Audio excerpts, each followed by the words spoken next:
limping with my crutches, sweating as if there was no tomorrow. I had finally arrived by train from Valencia, and it was the first time I met the editor. And there I was, sitting right in front of an isolated table, protected from the raging sun by the umbrella. I ordered some Monterox water. I cannot recall if the editor, Salvador, ordered something. He took a look on my booklet. We talked about the details of a possible collaboration and, all of a sudden, a man sat on the empty chair. He was on his 60s, he had a mustache, and he was wearing a checked shirt and corduroy pants. He looked affable, but he had a strange glint in his eyes that I couldn't interpret at that time. He introduced himself as Francisco Calero. The editor appeared tense at times. I shook hands to the newcomer, and I felt an uncommon energy inside my bones, as a ground connection, something that I couldn't explain. Our peculiar guest started to talk about a writing which contains his experiences. He talked about the coincidences in general and about his life, full of weird situations that happened to him and that he would prove with photos, videos, documents. By casual, I am into extraordinary events, incorrectly called paranormal, and I consider myself in some way, a Fortean. At that time, I had already been digging into the ITC, instrumental transcommunication, and more specifically, into the curious phenomenon of the psych images, that consist of registering rare manifestations in photographic support, voluntarily or not. Calero seemed very interested in the subject, contrary to the sensible and pragmatical indifference of the editor, who remarked, "This has been a train wreck." And he might be right. The editor said goodbye. So did I. Time went by pretty fast and I had to go back to Valencia by train and solve some issues. Francisco Calero told me, "I have a lot of material at home. I would like to show it to you someday so we can talk about it. I would love to bring it to light." I accepted with pleasure. Even it was a fast encounter. We exchanged our phone numbers and said goodbye. A few days later we kept our word and we met again in his village, Quitaroja, where he showed me a lot of graphic and documental material. Francisco Calero turned out to be a media personality in the 90s. He was invited to different TV shows like Parle Vosta, Calle Vosta, and Emblematic. Show displayed in Canal 9 and hosted by the most competent in his trade, Josep Ramon Uc. And there he was, Francisco Calero, in the TV, 30 years younger but wearing the same mustache and copper hair, sitting on the couch and telling his stories.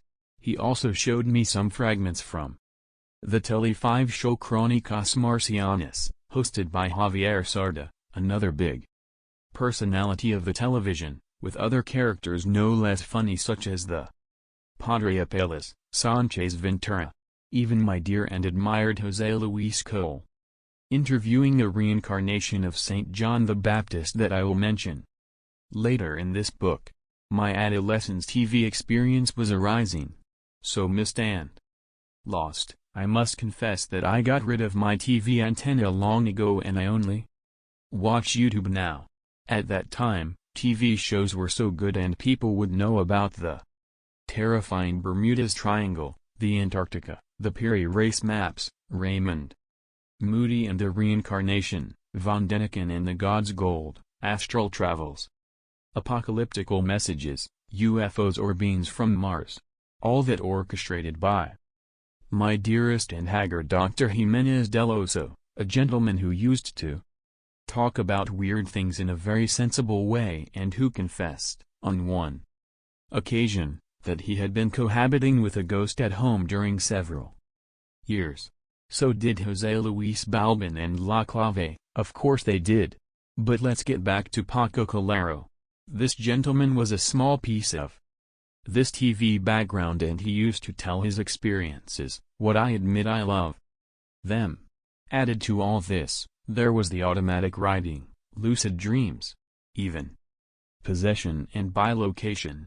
1 week later we met again.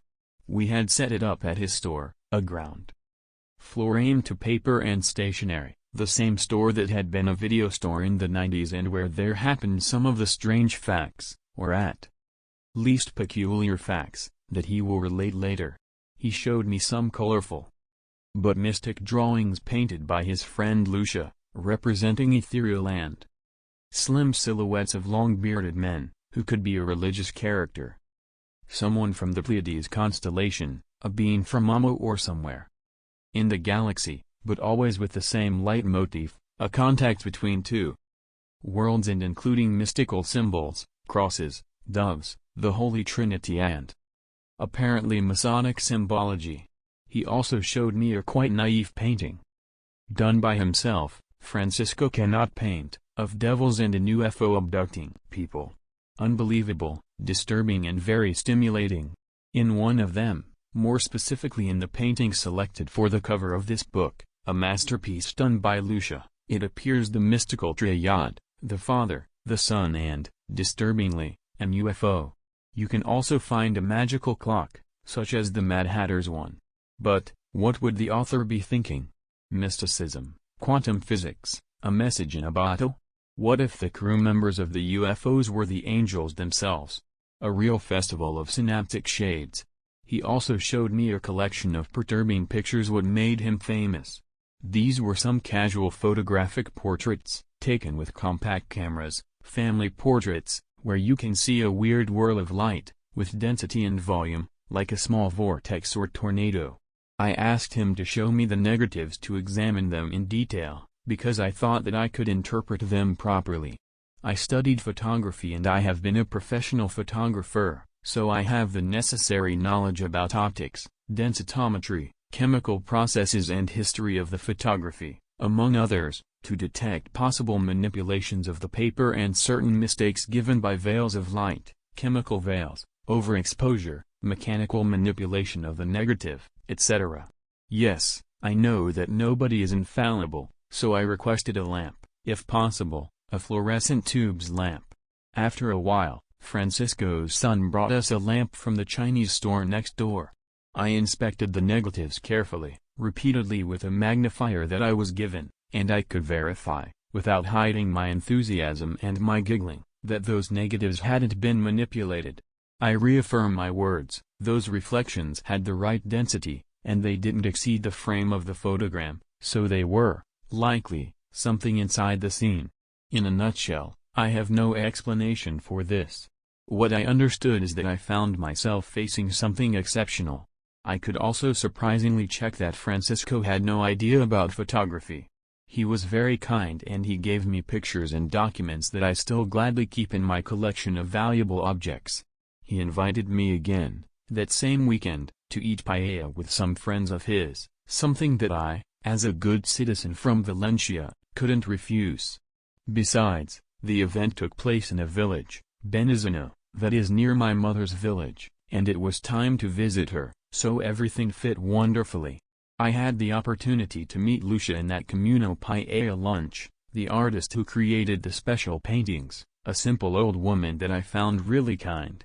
I describe all this because she will appear later in Francisco Calero's explanation, and it is a key part of the story. Weeks passed and Francisco contacted me again to propose the opportunity of compiling his texts in a book. I meditated the proposal carefully because I didn't feel able to rewrite something that personal. However, it was a pity not to exploit them. I had read those texts and they narrated a lovely story. They talked about his personal experiences and something truly valuable, a testimony that has always been repeated over the history in different cultures and times. I am referring to the contact with a superior being, maybe on a higher plan, a message that had already been given by our ancestors in the documents that we preserve from different religious and cultural traditions. With a cosmology suspiciously like the one that they narrate, Calero tells us how he was contacted at one time by a being of light, under the shape of a deity, and it reveals to him that the end of the world is coming. Should it be considered as a simple hallucination or as a mystic vision favored by Calero's personal situation and his own personality? Or could it be a true and unexplainable supernatural demonstration, a theophany? William of Ockham, one of the fathers of the rational analysis or sensibility, would blink at us and tell us, be cautious, consider that from all the possibilities, the simplest may be the correct one. But the father of La Navajo, would also warn us to evaluate all the alternatives before assuming the most comfortable choice. Therefore, we should bear in mind some aspects that I will explain next, before assuming a fast answer. We have to keep in mind that, first of all, this kind of messages have been registered by all the antique civilizations, the Sumerians and their clay tablets, the Egyptians and their papyrus and murals, the Mayans and their storytelling, and who then wrote their holy book, the Popol Vuh, the fantastic destruction of their universe, and the Hindus who believed in the atomic war that would annihilate all the lost continent of Mu, as well as the Hebrews would remind us that they will return to the end of the time, and so did some African and Chinese cultures that described beings of light, flying carts, premonitory dreams, apocalyptical messages. These messengers have been called gods, genies, visitors, angels, saints, demons and, in the 20th century, aliens. Are they the masters of the world or mental sublimations? I put the question to you. Referring to another very antique text, I will mention something that also happens to our hero, the signals in the sky.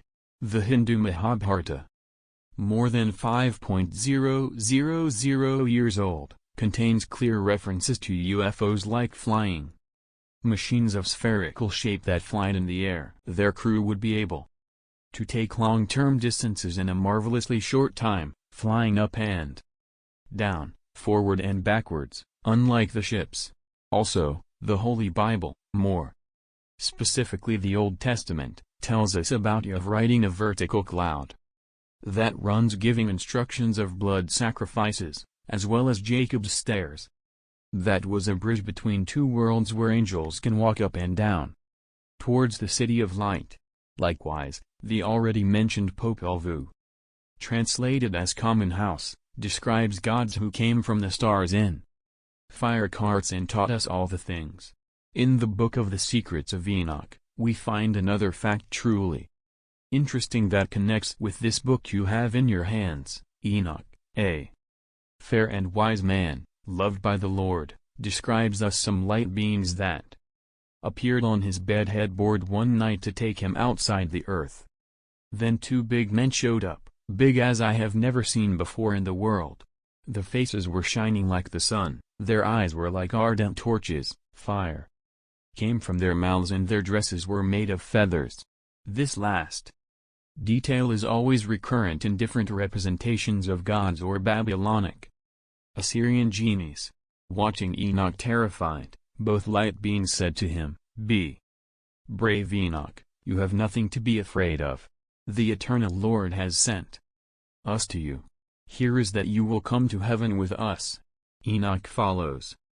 Those men grabbed me and took me. I am referring to a holy book dated the 2nd century BC. Now we are in the middle of the 21st century and my neighbor, without any knowledge of Enoch's book, which I bear witness to, tells a similar story that has experienced himself. Paraphrasing Mircea Eliade, the man encounters the holy knowledge because it is manifested to him, because it is shown to him as something completely different from their profane immediate experience. It could be said that religions, since the most primitive ones to the most elaborate ones, are constituted by an accumulation of hierophanies, manifestations of other realities that are manifested or revealed to us. Since the most elemental hierophany, such as the manifestation of the sacred in any object, like a stone or a bird, to the supreme hierophany, what is, for a Christian, the incarnation of God in Jesus Christ. It is always the same mysterious act, the manifestation of something completely different, of a reality that doesn't belong to our world, in objects related to our natural world. Our sensitive, cognitive skills are limited to their most basic essence in contacting with these supernatural beings. However, it persists the sensation of the existence of something outside or that we are simply observed. And now I finish this preface to give ways to the direct testimony. I believe that there are three key questions that all human being can make 1. Does God exist? 2. Are we alone in the universe? 3. Is there life after death? Francisco Calero has not been afraid of questioning and answering to these three mysteries, according to his perceptive belief system, and the most important thing is that he hasn't been afraid to give an answer to them according to his own particular experience. However, do not believe anything that I am telling you, or do believe everything. Just enjoy yourself and, if you feel like it, think about it. If you like something, just take it, and if not, ignore it, like if you were invited to a self-service banquet. The original text has been kept as pure as possible with just some formal corrections, and some retouching here and there, what is made even in the Planeta Awards, but respecting Francisco Calero's voice, his personality, as the real testimony of a simple and accessible person who has something valuable to tell in his own words. Someone who could be our uncle or our neighbor. Calero has a warm voice, with a characteristic accent from La Mancha, so, dear reader, I recommend you imagine that it is him who is whispering the story in your ear. Make yourself comfortable. Carlos Gracia, Valencia, 31st of October, 2018. A Journey to the Light, My Testament. Welcome to the adventure of my life, my biographic narrative that will be called, A Journey to the Light, My Testament. A journey from my childhood to the 60 years old that I am now.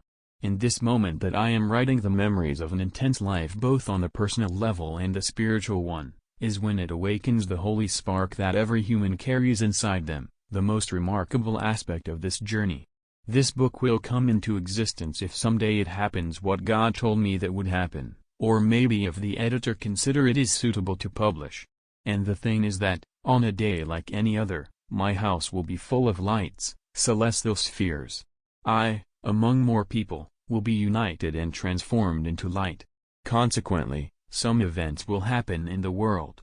This manifestation of the light has already happened, in 1992. And this was something like never before. Over the years I have met special people, bad and good people, who don't know that they are angels or demons. This is a book for open-minded people who are free from taboos. And after this little introduction I start my story. My name is Francisco Calero.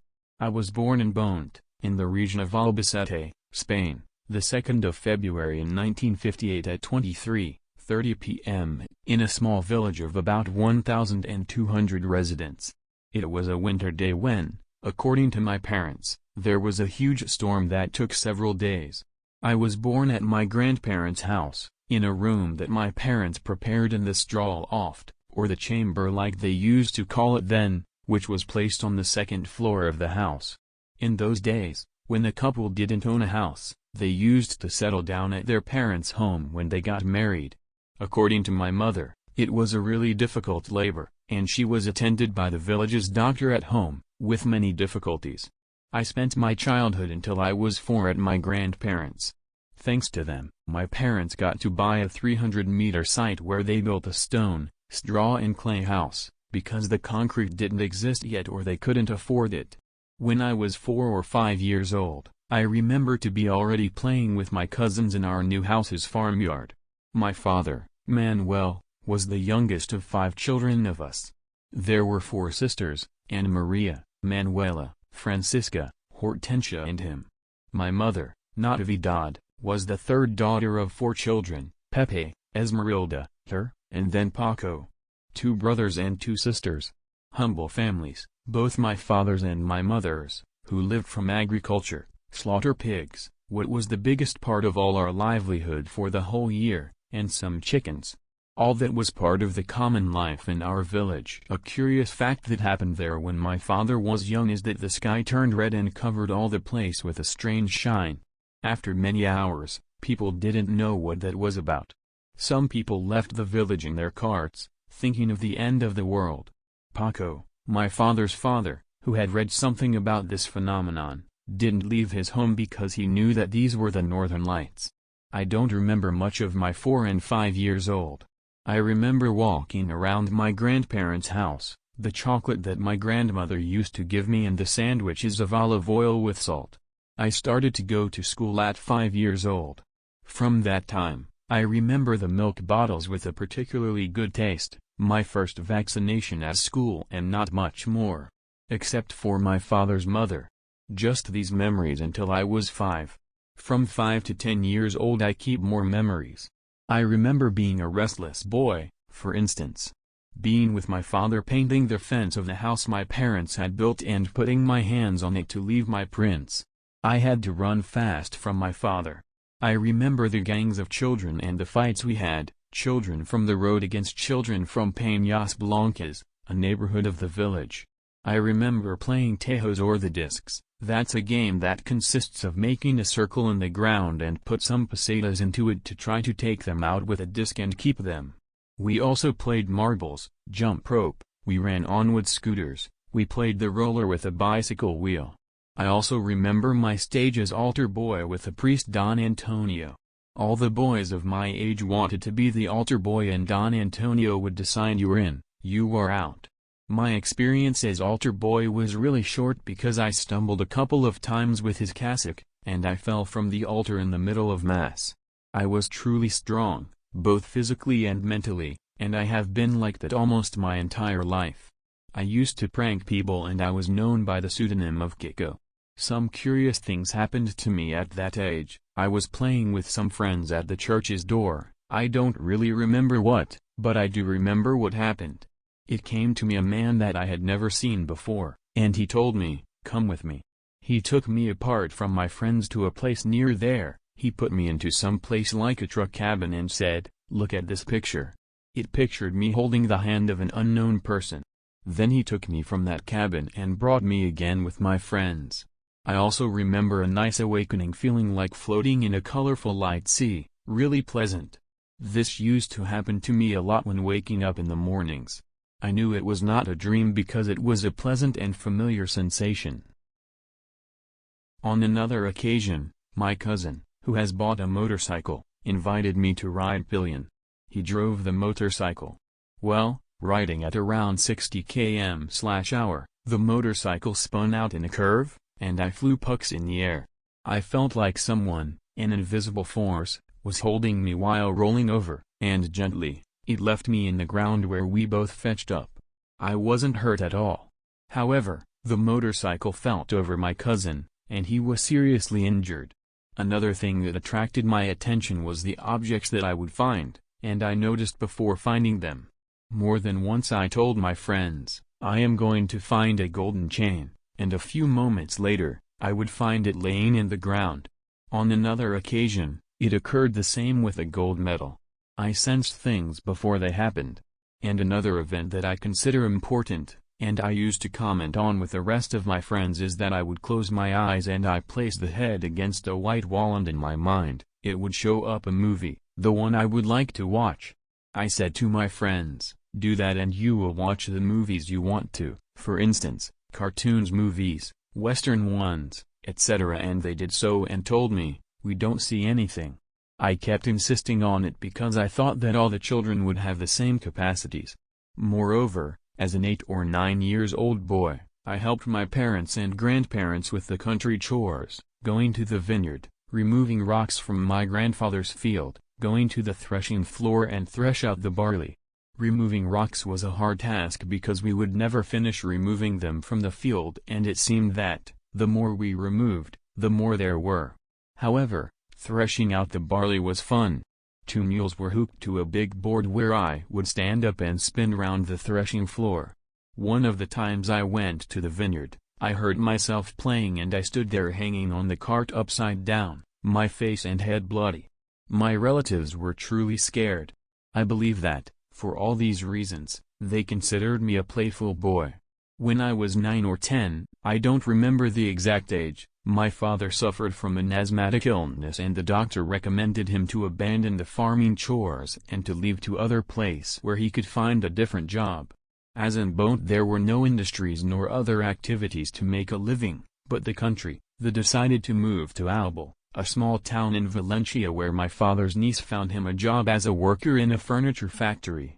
My sister, Petri, 4 years younger than me, went to the public school in Albal, and I went to a religious school for boys, a seminary, in Novelda, Alicante, because a cousin of mine went to that school too. That school was known in my town, because from time to time, some priests used to come from Novelda to recruit children. Father Manrique was popular in there, to train them to want to become priests in the future. In one of those occasions, they took my cousin Jose, a year older than me, so my cousin had already been at that school 1 year when I first went. My mother and my aunt, very Catholic both, were excited with the idea of their children becoming priests. In that school, the seminary was composed of 3 phases. The first one, a couple of probationary weeks or months. In the second one, children studied until a certain age, and in the third one, they were taken to another school in Alba de Tormes, in the region of Salamanca, and there they stayed until they finished their studies. Then, they are ordered priests, or they decide not to be so, such as my cousins.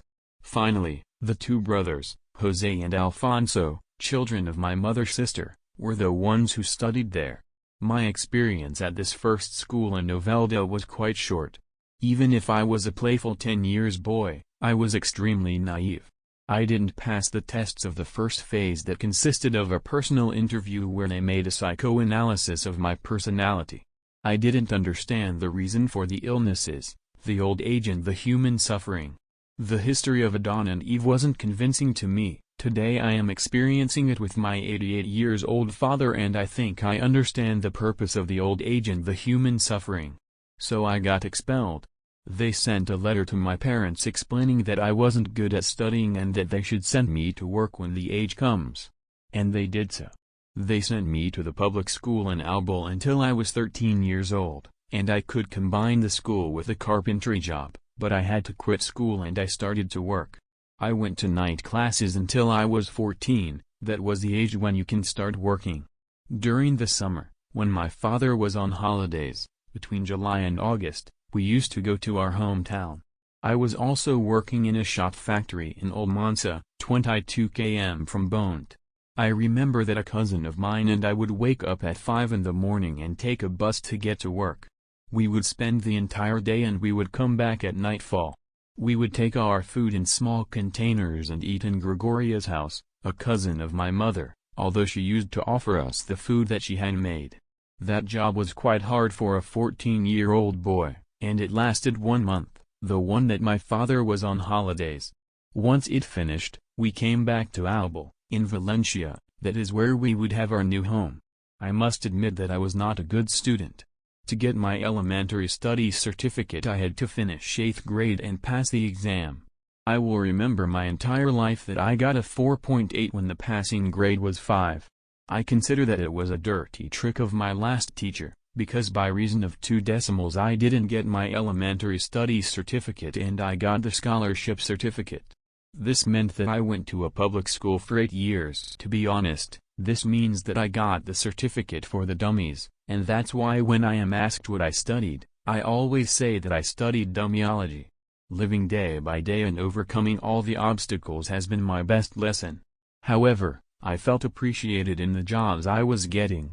After being in a carpentry where we made journeylettes wood skeletons, I became upholstered apprentice in another enterprise, so I was already upholding journeylettes when I was 15. I learned fast, so I got a job in the journeylettes enterprise where my father used to work, Tapazados Chillet. I think I was younger than 16 when I became an official. I did the same work as the older upholsters, who should be older than 20 years. In a short time, I went from earning as apprentice 400 pesetas, 2.40 euros a week, to earn around 5,000 pesetas, 30 euros a week. Likewise, my parents, who had to rent an apartment, could finally buy one. My youth in Albal went as any other. Working days consisted of going and coming back to work hard from 8 a.m. to 10 p.m. That's why I got such a high salary. During the weekends I would spend my time going to the cinema with my friends or to the disco in a desperate attempt to meet new girls. From time to time we used to travel to Bont, especially during Easter, summer holidays and during the local festivities. Despite being a small town, it has its own cinema that was converted into a dance or disco when I was a teenager. The accurate word would be a ball because, at that time, every weekend a different orchestra played. It was common that girls were accompanied by their mothers, who watched out with whom they danced. In one of those dances celebrated during the local festivities I met my wife. She was 13 and I was 15. She lived in Alicante, the capital, but her hometown was Bonte. The way I met her was pretty curious. Girls were dancing in pairs and my cousin Jose and I went to ask them for a dance. My cousin invited the girl who is my wife nowadays and I invited her friend. Big surprise of the destiny that I would discover later. Her friend danced with me, but my wife rejected him. That's why neither of them danced with us and they kept dancing together. Upset with my wife, I told my cousin, "We are going to do that, you invite a dance to the friend, and I invite the other one." This formula worked. I danced with my current wife, and he danced with her friend. Every summer to come, we would meet during the local festivities and dance together. That happened until I was 19 and I decided to go to see her in Alicante every weekend. Until she was my girlfriend. In one of these journeys to Alicante, being 20 or 21, it was one of my first extra-sensitive experiences. On this occasion, my girlfriend and I were resting in the car just at the border of the road and, suddenly, 2 meters away from us, we saw a 1.5-meter tall tree. It was nightfall and all of a sudden we saw a dog head appearing behind the tree, staring at us. This being had enormous, pointed ears and round eyes, quite big and light, kind of orange eyes. My girlfriend and I said, "What a strange and weird dog, look how it stares at us. I am going to frighten it." I approached him with the car, just a few centimeters from the tree where it was. The dog kept staring at us and I decided to turn the car lights on to scare it. What a surprise when it stood up and walked away to some trees that were near it. I could observe that it was no dog, so I doubted if it was a disguised person, with low arms and the body covered in dark fur like an animal in human shape, just something similar to the Egyptian god with a dog head known as Anubis. My wife panicked. After that, I went behind the tree to see if there were some human prints and I discovered, surprisingly, that there were some oval hooves. Years later, I met a lady called Elvira, a seer who got to know this story from her brother Ramon, to whom I had already told it. She said to her brother that she wanted to meet me because the Anubis appearance was a good sign for me. I didn't know by then that Anubis was a god for the Egyptians. I went to Elvira's house, and she was gentle. We were talking about this experience, and she proposed to read my cards because she was an expert in that. To our surprise, most of the cards that she read, 6 or 7, I cannot recall, were kings, a favorable thing. She didn't want to get paid. She had called me and she confessed that she didn't want to get paid when she felt inspired. My 2 grandfathers, both my father's father who was called Paco and my mother's father, Jose, were widows because my grandmothers died when I was a child. My mother's father, Paco, believed fiercely in God, even if he didn't practice any religion.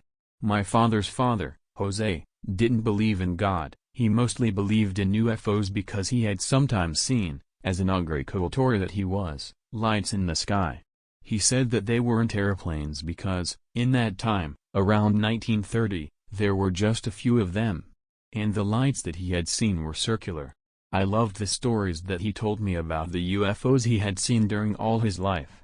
In fact, I became fond of this subject and I bought books about UFOs, aliens, metaphysics and spiritual subjects. Both my grandfather Paco and Jose, they passed some seasons with us.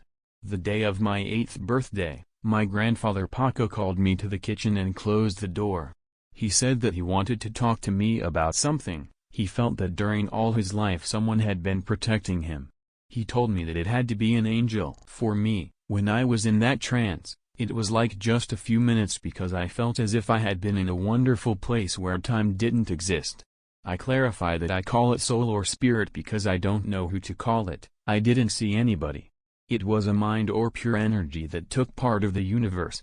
However, when I was in the room, I was mind too, but I think I had a shape then. In metaphysics, it is called astral travel. I want to make it clear that, in many books that I have read after that and talk about this subject, they mention that during these travels you are accompanied by a silver cord that links the spirit with the body. Well, I have never seen any silver cord, nor in this experience nor in the following events. I am not saying that it doesn't exist, but maybe I didn't need it because of some things that happened to me next and that make it very clear. Now I have a flashback and I return to the year 1983. When I finished the military service, around 1978-79, my ideas about work changed a lot thanks to the owners of the enterprise where I would work in the afternoons. Both brothers, who before owning their upholstery had worked for other people, changed my way of thinking. Still working on the enterprise I used to work, I started to become self-employed. The World Cup in 1982 was coming and I thought that, given that I had brought the sewing machine from the military service, I could make stuffed toys and sell them on the weekends in the markets. What brought me other ideas such as making leather wallets, etc. One day selling these leather wallets, I saw in a bar some people waiting to play with the slot machines that worked with 5 and 25 pesetas coins, the first legal machines that were in the market at that time. My cousin Jose, who used to be my partner in crime, and I, thought that it could be a good idea to buy some of these, so we did it. I had saved enough money to buy it, about 200,000 pesetas, what a single machine cost, so I decided to invest all my savings on it. And my cousin, when he saw the success, he bought another one. My cousin and I, helped by Emilio, sales manager of the enterprise that sold us the machines, and also helped by some loans, we achieved from 20 to 25 machines that made enough money monthly. This made us abandon the toys and wallets selling and to enter the world of the entrepreneurs. From 20 to 25 machines were not that much because there were enterprises that had 100, 200, 300, even thousands, but for us it was enough because it allowed us to have a decent salary and abandon our routinary jobs. Moreover, before abandoning our permanent jobs and the enterprises we used to work, fully immersed in the machines business, I decided, with my childhood friend, Diego, and my cousin Jose, to settle a video rental shop that was also a brand new business at that time. We made it at the end of 1983. After that, due to the experiences that I will mention later, I realized that all of this part of my life, I mean the decision of leaving my permanent job and starting my own business, was expected according to a divine plan that was established before my birth. I will explain later what I am talking about so you can understand. In 1987, my first experience outside my body had been so exciting and unthinkable for my rational mind that I wanted to repeat it. Even if this didn't happen when I wanted to, I decided that I would take any chance I had to repeat it when it happened again, because the corporal paralysis used to occur me quite often. There were many times and of all sorts until 1992. There is a before and after that would change my life until nowadays. After the symptoms that I have explained, before the leaving of the body, I see a white light in the roof of my bedroom and I see how I leave my body. My soul rises to that light and then it goes down and enters the body without any problem. I said to myself then, it works. But, how could I know that it was neither a dream or an illness? I begin to wonder about all that. And an idea comes to my mind. I live in the apartment that my parents gave us. In front of it there are some plots and in one of them a new house has been built. I know the owner and she is my friend because she is a client of the video rental shop. I decide to go to her house and inspect it when this extracorporeal experience happens again, so, later, as it occurred, tell it to the owner. That way I would check if it were an extracorporeal experience of the soul or a dream or illness. A few days later, I noticed that the symptoms began, so I relaxed, and I decided to go to that house. To my astonishment, in just 1 second and without watching myself leaving my body, I am already in the house. I started to observe the details because in that condition I had a lucid consciousness. I saw some chairs around a furniture called centerpiece, a window in front of it and it struck a chimney with some big china jars on it. I went to the bedrooms and I saw all the beds with the same patchwork on all of them. I saw her and spirit or her soul, and she gave me a message for herself. She said, "Tell my flesh that." Once I finished my visit, I observed something that struck me a lot and that I had never read nor listened to anybody. I saw some beings in human shape but without face. And, a curious fact, is that I watched them and I saw them, but they couldn't see me on their side. These beings didn't make me a bad impression as other kind of beings that I saw on different occasions that I will explain later. I decided to come back to my body, without searching the way back. Just think about it and I am in my bed again. A few days later, I saw the owner of the house. As we had a good relationship, I told her, "You have, in your new home, that thing, that and that." And she answered, "How do you know that?" She was so surprised that she showed me her house. All was as I had already seen, but with just one peculiarity: I had watched it all in mirror image. I was so shocked that I decided to do the same with another friend who got married a short while ago. A few days later, the symptoms began again. I relaxed and I said in my mind that I wanted to go to my friend's house. All of the sudden I am inside a room, where the walls were fuchsia or strong pink, but it stood out to me that the walls were so flashy. I also saw a piece of furniture with some figures on it, something like a desk. I seemed a situation so strange that I thought that I was wrong. I decided, as the time before that, to come back to my body. So I watched myself recovering from it without any effort, what used to occur to me all the previous times, so I was starting to control the skill.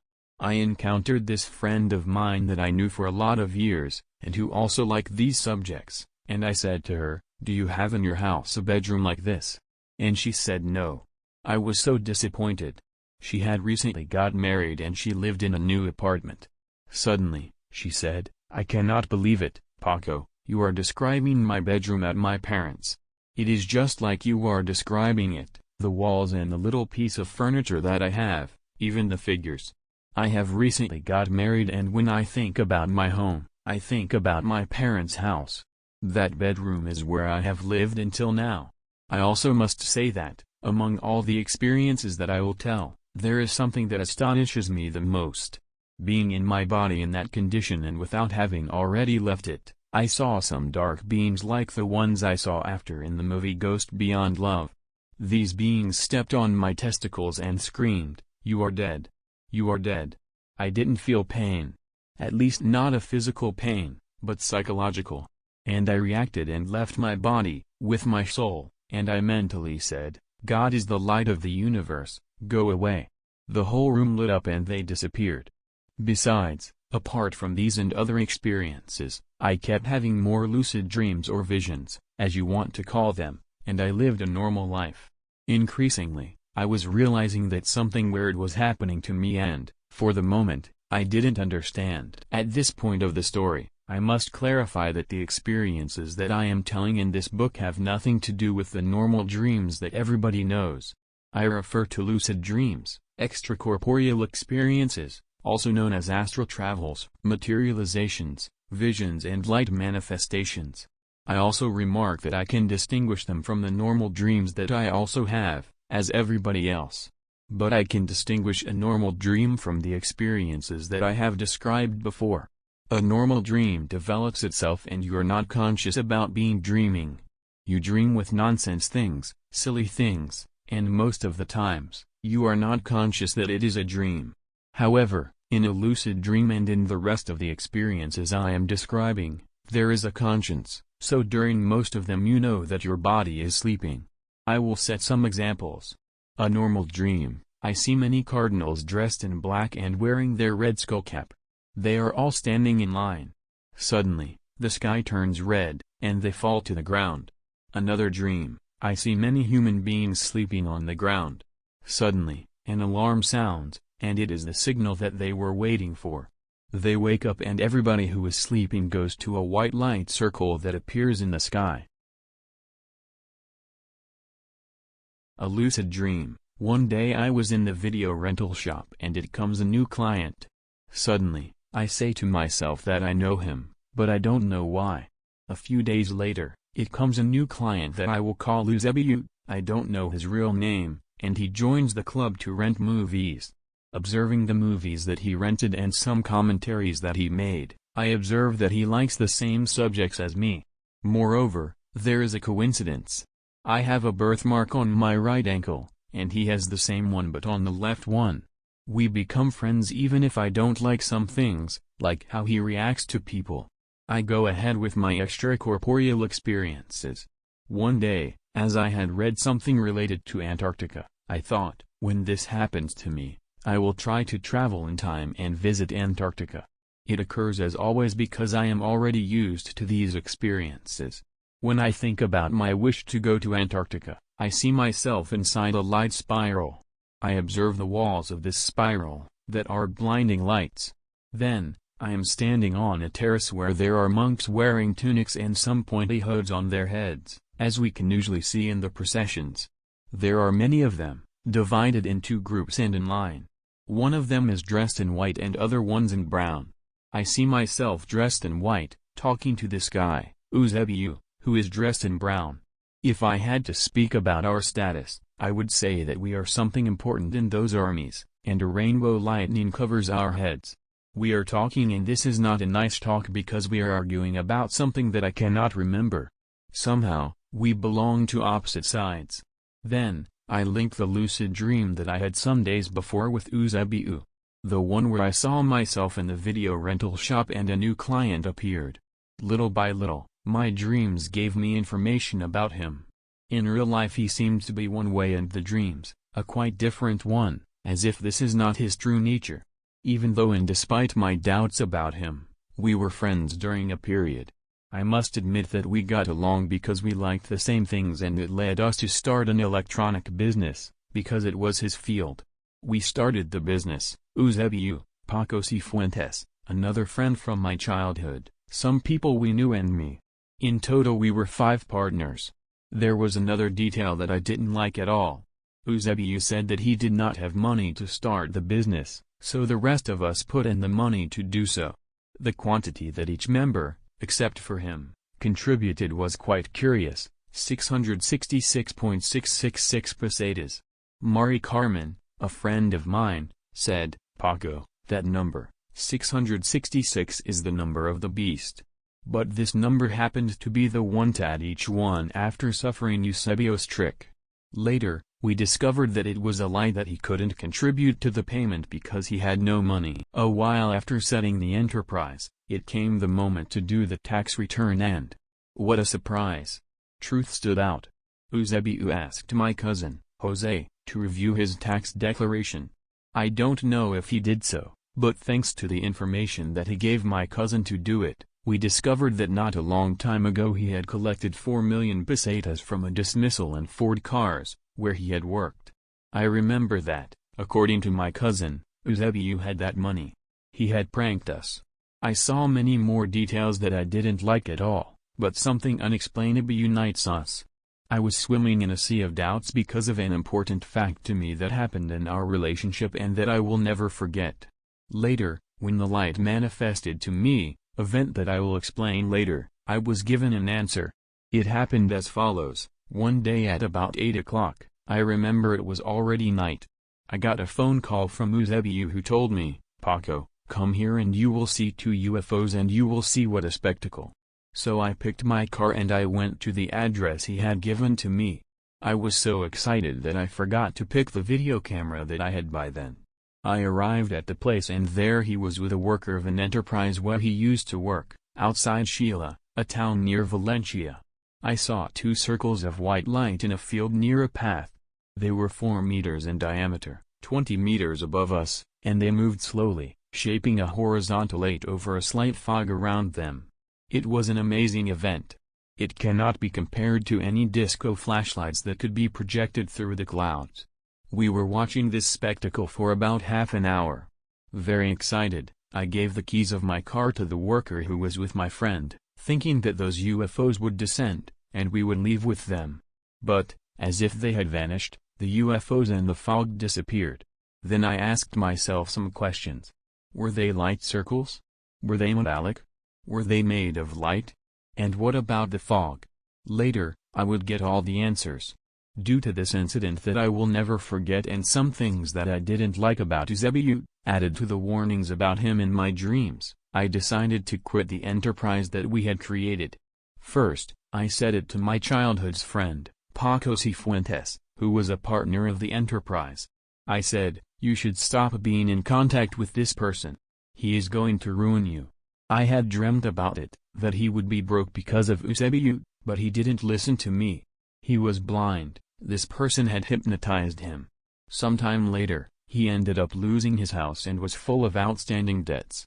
Finally, they ended up on bad terms. I was disappointed with Eusebiu and I keep questioning myself. I had sold the apartment where I lived and part of this money was aimed to settle the enterprise, although I got it back when I quit by selling some products that we had bought in Brussels, a pair of glasses called the Dreamer. This pair of glasses had some LED lights that relax you when wearing them, that's why they were brand new. I sold them and I got my investment back. As I had sold my apartment, I bought a plot in front of it to build a house. I spent a whole year living at my parents' while the building was finished. My beliefs were truly damaged due to this man and I was disappointed with UFO and spiritual subjects. Despite that, I had one experience that encouraged me again. A marvelous experience. As I said, I was living at my parents' house. Suddenly, laying in my bed, relaxed and conscious, I saw the bedroom full of colorful light spots. These colorful spots turned out into a human shape and it appeared an image of Christ, which was quite familiar to me because of other experiences that I had already had. As I say, I saw Christ's image bending down to the ground and picking a 2 centimeter wide per 5 centimeter long piece of wood. He came to me, held my arm softly and left the piece of wood in my hand. And there was the piece of wood, a real one, it was in my hand and I could feel it. It was a miracle. I reacted and Christ disappeared but left me the wood. And I thought, if this was a dream, I wouldn't have the wood. If I was a sleepwalker, I wouldn't have the vision. My bed was high, so, in the condition I was laying on my bed, it was impossible that I had taken the piece of wood from the ground. The light spots took Christ's shape due to my current beliefs, but, if I were Buddhist, the spots would have taken Buddha's shape. During this period at my parents' house, I had more experiences or astral travels. In one of them, I saw the same Christ. He showed me how it is to live in the afterlife or in heaven. The vision is beautiful. Beautiful houses with beautiful gardens, where people are walking on the street. Everything is strikingly colorful, and it seems to be made of energy. In another experience I saw Christ fighting against a beast with a kind of sword.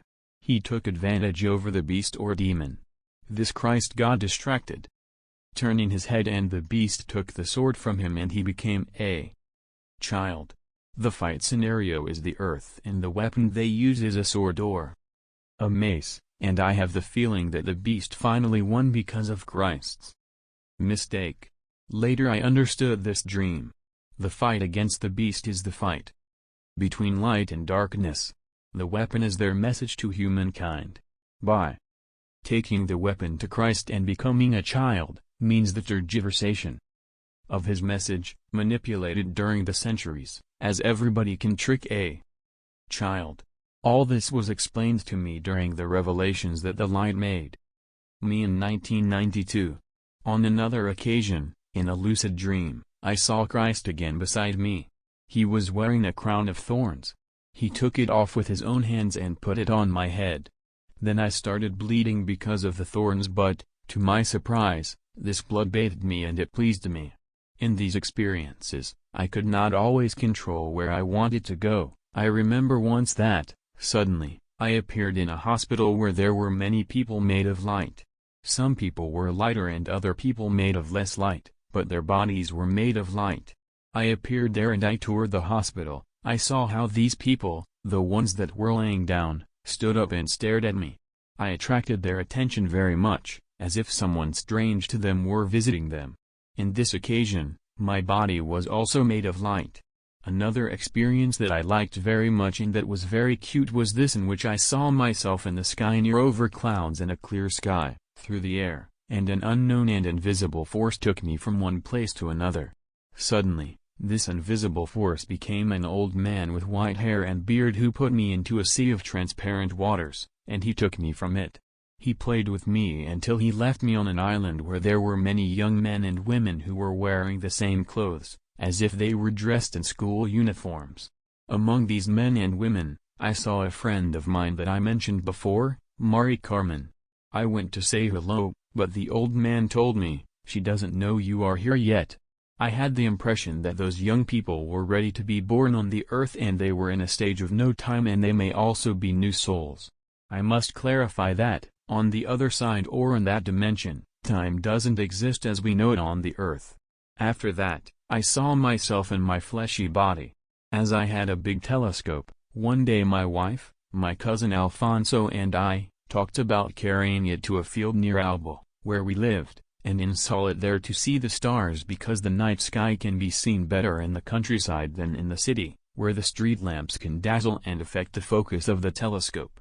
To our surprise, when we were setting the telescope, a huge UFO appeared from a cloud. It was 10 meters diameter and it was made of colorful lights. My wife was the first one to see the vision, that lasted barely a few seconds, and it disappeared. The feeling we had is like when a swimmer jumps to the pool. He gets in and out, but with the viewing inside the water. My life continues as always, used to this kind of experiences but without knowing why this was happening to me. This is something that I would discover a few years later. I was hooked on them, and I couldn't find anyone who gave a rational explanation. On another occasion, in a lucid dream, I saw Christ again beside me. He was wearing a crown of thorns. He took it off with his own hands and put it on my head. Then I started bleeding because of the thorns but, to my surprise, this blood bathed me and it pleased me. In these experiences, I could not always control where I wanted to go. I remember once that, suddenly, I appeared in a hospital where there were many people made of light. Some people were lighter and other people made of less light, but their bodies were made of light. I appeared there and I toured the hospital. I saw how these people, the ones that were laying down, stood up and stared at me. I attracted their attention very much, as if someone strange to them were visiting them. In this occasion, my body was also made of light. Another experience that I liked very much and that was very cute was this in which I saw myself in the sky near over clouds in a clear sky, through the air, and an unknown and invisible force took me from one place to another. Suddenly, this invisible force became an old man with white hair and beard who put me into a sea of transparent waters, and he took me from it. He played with me until he left me on an island where there were many young men and women who were wearing the same clothes, as if they were dressed in school uniforms. Among these men and women, I saw a friend of mine that I mentioned before, Mari Carmen. I went to say hello, but the old man told me, "She doesn't know you are here yet." I had the impression that those young people were ready to be born on the earth and they were in a stage of no time and they may also be new souls. I must clarify that, on the other side or in that dimension, time doesn't exist as we know it on the earth. After that, I saw myself in my fleshy body. As I had a big telescope, one day my wife, my cousin Alfonso and I, talked about carrying it to a field near Alba, where we lived, and install it there to see the stars because the night sky can be seen better in the countryside than in the city, where the street lamps can dazzle and affect the focus of the telescope. To our surprise, when we were setting the telescope, a huge UFO appeared from a cloud. It was 10 meters diameter and it was made of colorful lights. My wife was the first one to see the vision, that lasted barely a few seconds, and it disappeared. The feeling we had is like when a swimmer jumps to the pool. He gets in and out, but with the viewing inside the water. My life continues as always, used to this kind of experiences but without knowing why this was happening to me. This is something that I would discover a few years later. I was hooked on them, and I couldn't find anyone who gave a rational explanation. I traveled to Alicante, Tarragona and many more cities. I was looking for someone who understood these matters and could explain what was happening to me. But I didn't find anyone. I told my father what I was experiencing and he said that, until he was 8 or 10 years old, he used to see a light being who talked to him. He couldn't remember what kind of conversations they had because he was very young and it had been a while since that. My father would be around his 60s when he told me so. One day, My sister, who knew something about that because of what I had told her before, came home with the Pronto magazine and told me, "Look, Paco, here there is an article about a person who experiences something similar. That person was called Santiago." I read the article and thought that I was not the only one. In the meantime, I kept building my house in the plot I had bought for it, because business went well. After quitting my old enterprise, my world and my ideas changed radically. I thought that I would be self-reliant to settle any business I wanted because I was young and I wanted to work. I reached to have several businesses, the slots machines with my cousin Jose, the video rental shop with other two partners, a typical restaurant called Gemini's in Valencia joint with an Arab-Palestinian partner named Mustafa, my cousin, and I. I loved to get into those entrepreneurship messes until one day that completely changed my life. My bank, Calero San Jose, went bankrupt. It went broke and so did my cousin and I. We had 80% of all our savings there. That means 10 million pesetas, 60,000 euros nowadays, in the 90s. All the checks that I had sent to the suppliers for the building of my house were returned. The bank didn't have any liquidity. Overnight I was broke, but spiritually strong. I requested several loans from banks such as BBVA and Caja de Ahorros de Valencia, and they were given to me in return for mortgaging the house I was building. I think that, at that time, the interests were very high, from 16% to 18%, but as I was young, I wanted to work and mentally strong, I got ahead. The building of my house took more than 2 years while I was recovering my savings. As time goes by, I am becoming more and more spiritual, leaving outside the UFO subject, although I am completely sure that both are related. Inside me, there has been a huge transformation. I sense that someone from the other side protects me despite all the problems I had, and I love so much poor people and those in need, more than ever. I shouldn't tell this but I do it so we can think a little bit more about people in need. The following fact happened before I had my own single-family house. One night I parked my car in a shared parking lot and I saw in front of the door a poor old man removing dust from a load of hard bread to eat. I am not going to tell what I did, but it was food for thoughts. In other people. This was not the only similar situation, because life proves us constantly. Later I understood that we help a lot of poor people by giving them food, money or whatever. But the biggest favor is done to ourselves because, in a manner of speaking, we score spiritual goals. This human life is full of obstacles and proofs, some of them really hard. One day, during one of these experiences, I saw myself as a Merlin, the wizard, the one from the cartoons. Somebody was showing me things from beyond life and, suddenly, he says, "Put your head inside the water." And I realized that, having my head inside the water, I was able to breathe. I asked him how it was possible, and he answered, "This is the true life where everything is possible. The other one, our carnal life, will be seen, one day when you are here, as a dream that you had living in flesh. That is not real, everything rots and dies, everything has a beginning and has an end." I answered, "All the human beings are coming to this world?" And he said, "This is Father's wish, but there is light and darkness." He also said to me, when I wanted to know something and it was not the right moment, "Be patient, be patient." In the end of 1991, we finished our house and we left my parents to spend Christmas holidays in our new home. We did it in precarious conditions. We didn't have curtains, a little furniture, etc. because we had lost almost all our money, but little by little we bought curtains and normal furniture because the house was big but not luxury. The floor was made of terrazzo, it had cheap woody doors but strong, and I bought the furniture from some manufacturers I knew, and I had a good relationship with, so they sold them at good prices. The dining room and our bedroom, which nowadays are quite new, were designed by Calero, a famous manufacturer from our region who happened to be a friend of mine thanks to the video rental shop. In our house, bedrooms are on the second floor, and there are no corridors. I also installed a pyramidal glass dome, upstairs, in the balcony, so daylight could enter the house.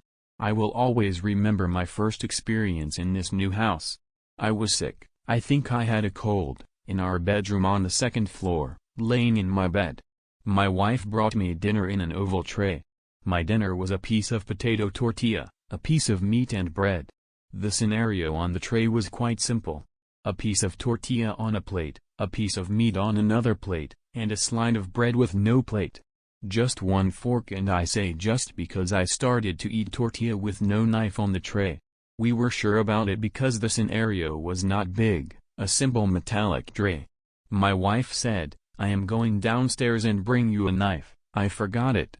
She said so, and, before leaving the room nor my side, the knife appeared all of a sudden in my hand. Both of us were shocked, because that was not a dream or an astral travel. That was in situ and it was real. The more I believed in God, I became a different person. I was refining myself as one can polish a rough diamond. I tried to correct my mistakes and control my social work because faith without social work is a dead faith. Inside me there were strong beliefs and faith due to the experiences I had. I was 33 years old, a mature person who, despite having read books about metaphysics and being Catholic for having received my first communion, I had my own ideas. The experience that I am going to tell now has a lot to do with my current beliefs. My wife brought up the subject of the figure of a virgin, I cannot remember which one, but I know it was pretty well known, who was given a golden medal. I was outraged at this, thinking of how many people in the world are suffering hunger and illnesses. How can people assign money to a golden chain or medal for the figure of a virgin when it needs nothing? My mind couldn't understand why people can spend money on the figure when there are so many people in need. But this was my particular opinion. Now it comes the dream that I had that night. My parents were no longer alive, and I had two figures of them made of mud or something similar for what I felt devotion because they represented my parents. I adored them and they remind me of them when they were alive. Suddenly, it started to rain and both figures started to melt because of the water, without being able to avoid it. Then, I started to feel really hungry.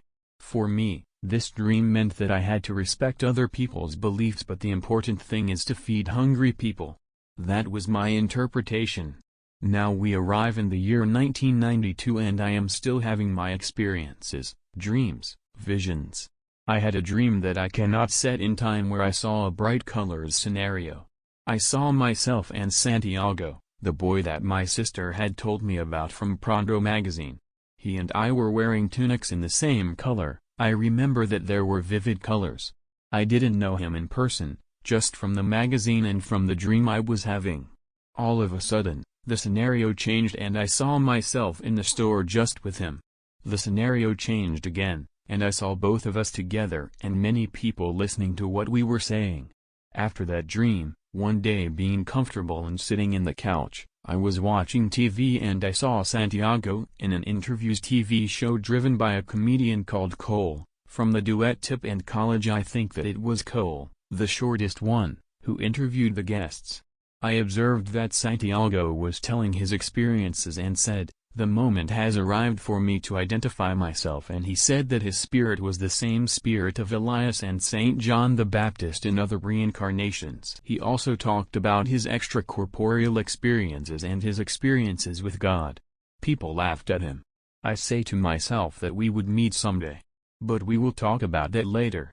It was February or March in 1992. One ordinary day my friend Paco Cifuentes came to my store, excited, and said to me, "In my way here I have seen a tremendous UFO." He was a friend that was fully aware of my experiences and the one who introduced me to Lucia, a woman who used to paint mystical or spiritual paintings driven by divine inspiration. He introduced her to me in March or so. He had also got to know her thanks to another person. This woman behaved like a mother to everybody who came to her house. She welcomed you, she told you about her experiences with Christ and said, "He keeps me painting all the time." Even she used to give one of her paintings to people when she had just met them. The painting was always related to the person she was welcoming. I was eager to meet her, although she didn't give me any painting. She kept painting and giving her paintings no matter her poor economy.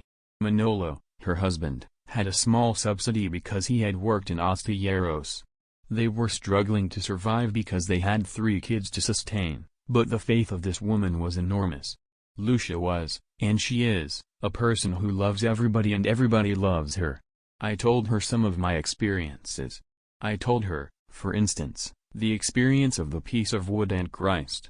She said, "Are you going, here and there, searching for Christ? He has found you, he is with you." She told me that she was able to see it. Lucia was 52 years old then. I will talk about her later. Increasingly more restless for what was happening to me, increasingly more often I decided to search for people who had experienced things like me because I felt lonely.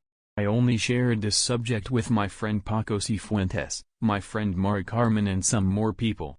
But I was looking for somebody who had experienced similar things to mine, so I decided to place an advert in Beyond Life magazine. I quote, "I am looking for people who have had astral travels or are interested in spiritual subjects, UFOs, etc." A few people answered my call.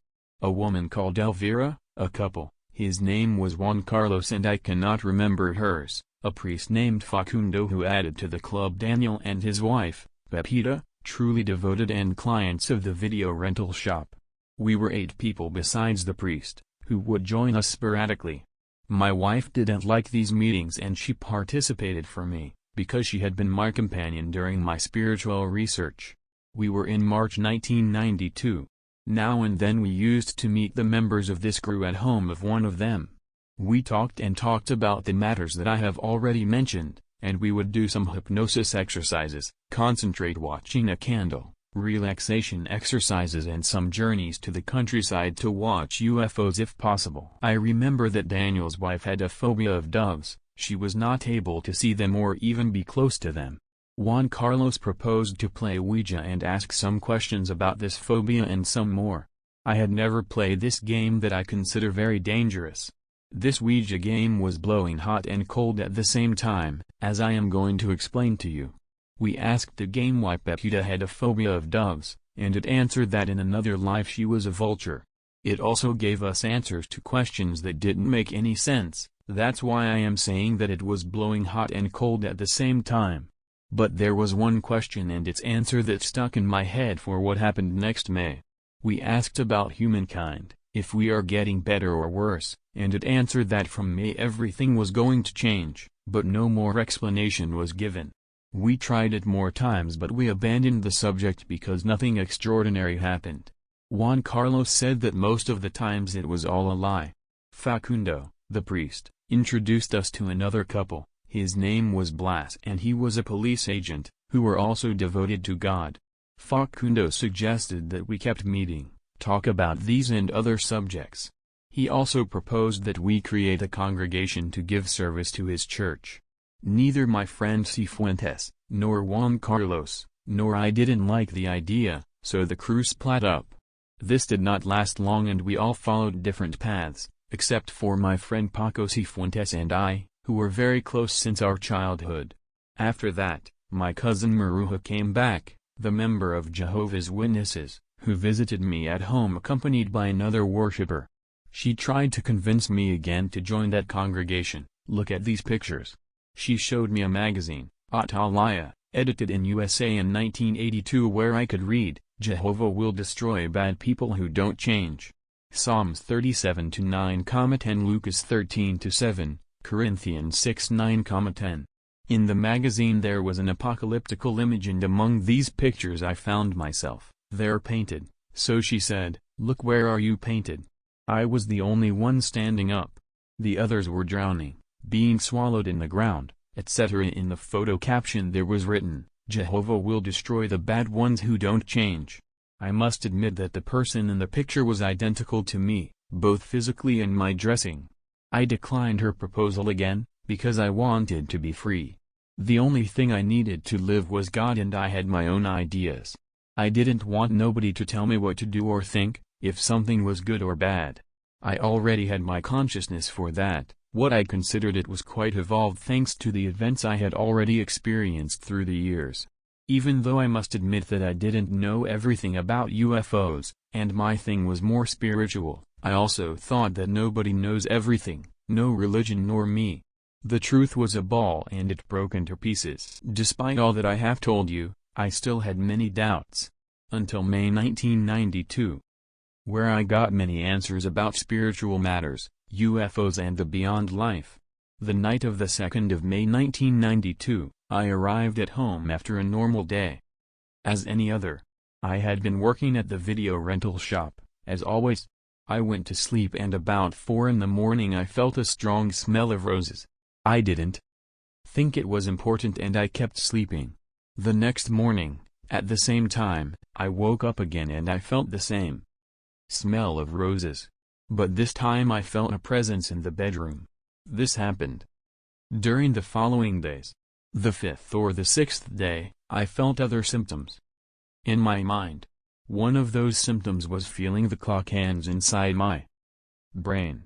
I couldn't sleep and the smell became more intense day by day. When I couldn't sleep, I used to watch the movie Jesus from Nazareth. A movie which I never get tired of. I watch it over and over again. One night I woke up suddenly and I started to write. I wasn't even thinking, just something that came from my guts. I quote about what I have planned. I will not bear in mind their past life, because my plans are superior to yours. My word will be carried as the wind all over the earth, so you can see that God has not forgotten about you.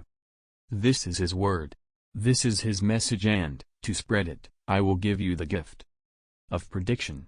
Moreover, I will give to one of you, the last one of you, my Spirit and my message to open your eyes and realize that all was a lie and darkness. Then you will see the truth, the light. And, as repentant children, you will come back to me. From then, you will understand all the celestial things that are there, and you won't find any freedom but in me, and, as in the first times, I will invade you with my spirit of light. Many of you will speak about things that you won't even understand. And in others I will speak through them, because my gifts are numerous. And they will be given to you without asking for them. Come to me, I will get inside you and we will be two in one. I will make you understand the incomprehensible, perceive the imperceivable, all this without asking anything in return. Come to me and inherit what is yours by birthright, from the beginning of the times. Come to me and inherit the light, the one you can't still see. Even if it invades you, surrounds you and is in you. Come to me and own the impossible, what is within reach of all of you. Come to me, don't be afraid, and inherit my kingdom. Today I am offering you a treasure, more beautiful than anything that any man can never get. If I insist you and I pursue you without respite is because I love you very much. For all you have asked me and I have given to you, this is my best present. Come to me, come closer and you will be immortal, you will rule in spirit, so you don't seek material things and you are in my glory. I don't want you to be individuals anymore, I want you to be one in me. Don't say, can I dare, as a sinner, to see the unreachable light that is only allowed to the saints? If you truly believe yourselves as sinners, how can you say that you aren't worth my forsakenness? I am not here to search for the fair ones, because they already are, but for the sinners, to give them my love and my light, so they can see the way to me and make possible what was impossible for them. If you accept my light and my love, I will immediately enter in you, destroy your dark and negative side that lives in you. So all your being will be me, just light. And then all that darkened your soul will be eradicated from you. What was unreachable is possible now, the sin was a nightmare that won't no longer be. And the one who rejected me and didn't let me in has been burnt and blinded by my endless and infinite light. That way, pure and white as the snow, you will see the glory of your place for rest, your heritage, where all the light beings can rest, my kingdom. For that I say to you, open your eyes, open your mind, open your heart, and do not trust anybody but me and my Holy Spirit. He will enter in your soul and make it immortal, it will accompany it to its truly home, the home of the light, the home of your Father, the home of love, where you will live your true life, where you will wipe away your tears, because anything else, material things, are gone. Where there will be no light, everything will be daylight. Where there is no darkness but light. Where you will live your true life, the eternal dwelling. On the morning of the 6th day, things went worse. I started to hear two voices inside my brain, a positive one and a negative one. I didn't understand what was happening. I couldn't eat, I couldn't sleep. One person can live sometime without food but no without sleep. I will call the positive voice on and the negative one off. Voice off told me, give your soul to God, commit suicide, and voice on said to me, don't give up, hold on. The seventh day I couldn't stand it no more and I thought that I was going to die. I said goodbye to my wife, I think I am going to die, look, someone who loves you and our children. I told her so because they were very young. Javier was 10 and Anna was 5. I wasn't afraid to die because I knew that there is life after the death of our flesh body. I shut down in my bedroom at 3 p.m. to encounter my death. I was trying to relax.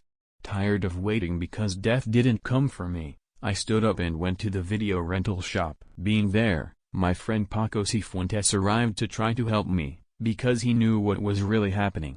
He came to the idea of visiting the priest, Facundo, to see if he could help me. We went to his house and he welcomed us in his office but said that he couldn't help me.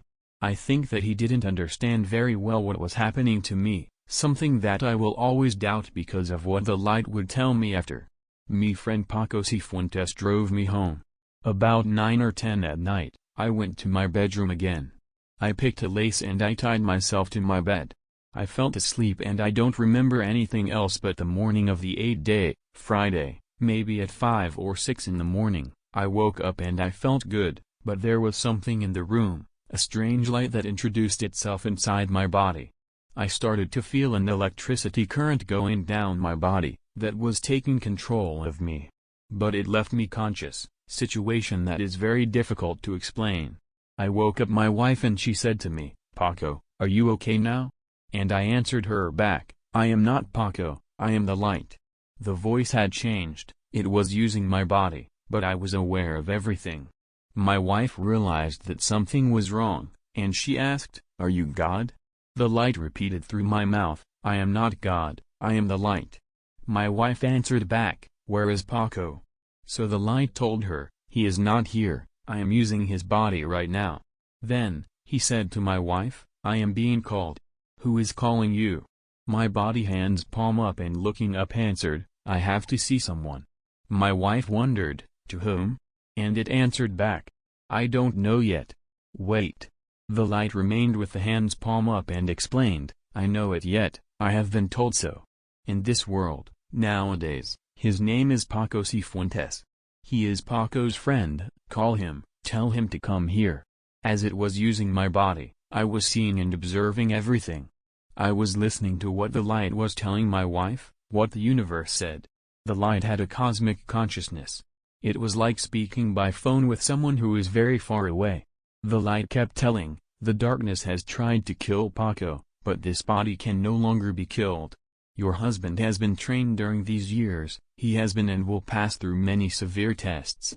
My wife called my friend Paco Cifuentes. She told him to come home, because something that she couldn't understand was happening and he had been told to come. Meanwhile, the conversation continued. It told her who I was in another life, 2,000 years ago, and who Paco Cifuentes was. It also told her who my friend Mara Carmen was, that she shouldn't be jealous of her, that we are just friends but that we felt attracted to each other because we were together in that past life. In that life she was also a man and we were very close. The light told her things about me that happened in this life because of the law of cause and effect, being this a universal law and nobody can escape from it. It said that I had come to this world for a mission that I chose before I was born, because we all do that. It also said that, as my wife was a good person, she had been chosen to be my partner in this world because I had to go through very difficult tests, because coincidences don't exist. It said again that everyone made decisions before being born, even our family. The light told them many things, my wife and my friend Paco Cifuentes when he arrived at home. It talked about Christ and that his apostles were in this world again, because they had been reborn for this time. Moreover, the light also spoke about religions, UFOs, the earth, about animals having soul, the eternal fight between light and darkness, also the war that was taking place in the invisible world and that was coming to an end. It also said that it has a complex plan for the present times. This electrical fluent was inside me from dawn until the evening next day. But the light explained, as there is light, there is also night, and the off voice joined in this possession to confuse, even if I felt wonderfully in this new version of myself, half man, half light, or I don't know how to denominate that, maybe a hybrid, half man and half God. And that way, without any discomfort at all, receiving endless information, I was keeping a conversation with the universe. Suddenly, the voice said to my wife, "I am going to prove to you that I am not Paco." It seemed like a Superman version. In my new home, the bedrooms are upstairs as I said before, and the dining room is downstairs. On the second floor, there is a handrail from which you can see the dining room. The light tried to jump from the handrail, but my wife stopped him. "Don't do that, you are carrying my husband's body." The light also stood up under the glass dome as if it was charging its batteries, again hands palm up. And when my friend was present there, it started to jump in the garden, doing some weird exercises, putting the palms up to the sun that was rising at that time. He explained that a couple days before, in Sheila, along with Uzebiut, a boy, and I had seen a UFO light shaping in 8, experience that I have explained before. That was a manifestation of the light and darkness. The white circles represented the light and the fog represented the darkness, and the light was shaping an 8, that means infinite or endless. It said again that, most of the times, they appear together, light and darkness.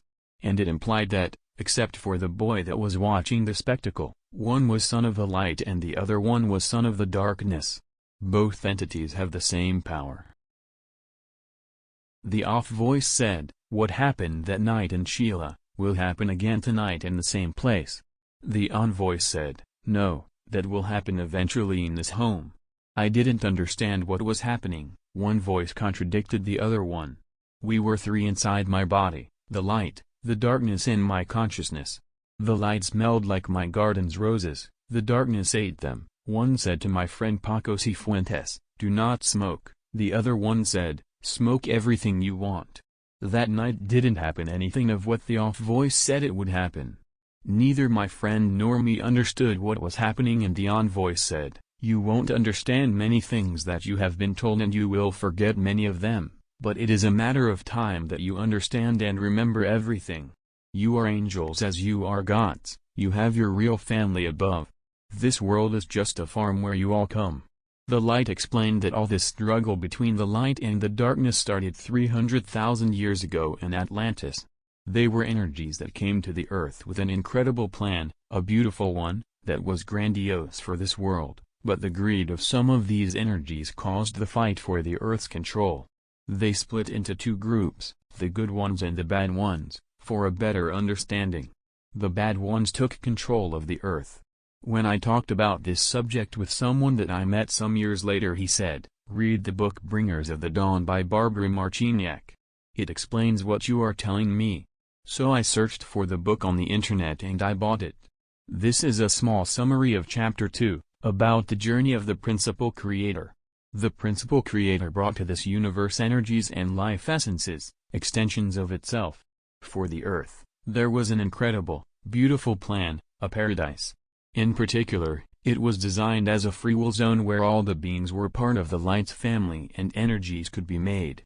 They were advanced and modern civilizations. These beings were out of the space-time, as we know it here in the earth. There were many fights between them for this project and its control. There were also many skirmishes, and the dark beings of the earth prevailed, because it was a free will zone, a duality place. These beings knew that the consciousness vibrates and it was a food resource for them. They live off chaos, fear. This food stimulates them and gives them power. They are the beings mentioned in the Bible, in the Babylonian tables, in texts all around the world. Then, the original planners asked the light's family to return, to reincarnate and infiltrate in the earth for a new project. This is a small summary. The divine plan that I have talked about is truly complex, and it is happening right now. All that was making sense to me.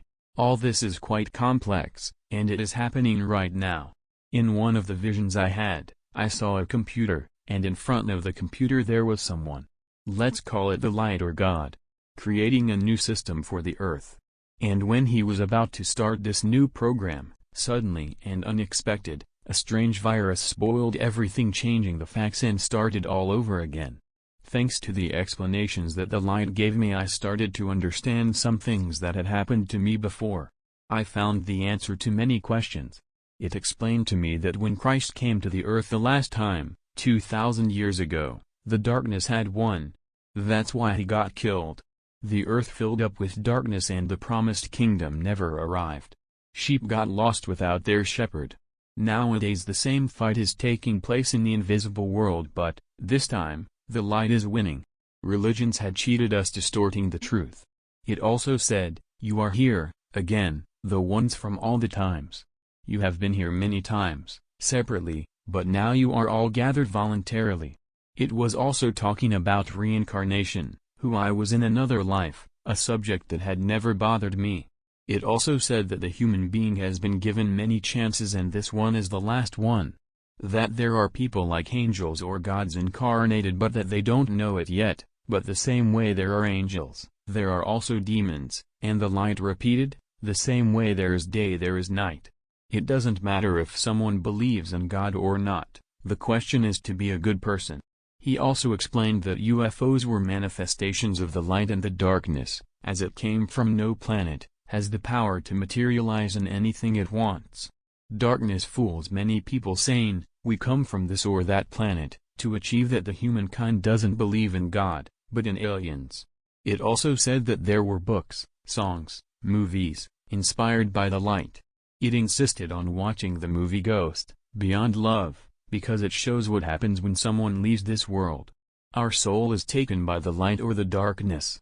The on voice, the light, said, I will take my children, all of them, to the light. The ones who stay here will eat each other. The off voice said, animals also have right to live and eat. The on voice, the earth is the farm where you all must come. Above you have beautiful houses and your real family. You are immortal like the angels, death doesn't exist. There are people who reject the light, people made of light will see the light and everybody will have a chance. We call to people's hearts. There are people who let us in and people who shut their hearts and doesn't let us in. There will be many lights around the world and many people will see lights in the photos they take. Most of the harvest circles around the world are made by light balls or dark balls, but there are also some of them made by men. Marvelous things will be seen in this world. The life that you know will end. Many of you will be joyous but many of you will cry. This house will one day be surrounded by lights. They will say that Paco was crazy, that he has been taken by aliens. Nobody will find his body. At a particular time of his life, he will be merged, converted into light and many people will see it. Polemical pictures of him will appear showing lights. You will be phoned to attend to TV shows. You will meet special people and some of them will visit your store. It won't be a coincidence. Like Elvira, the seer, who you met to teach you how to breathe in bad times. You are sons of the light and you will see it. God exists. And the light repeated, as there is day there is night, everything has two sides.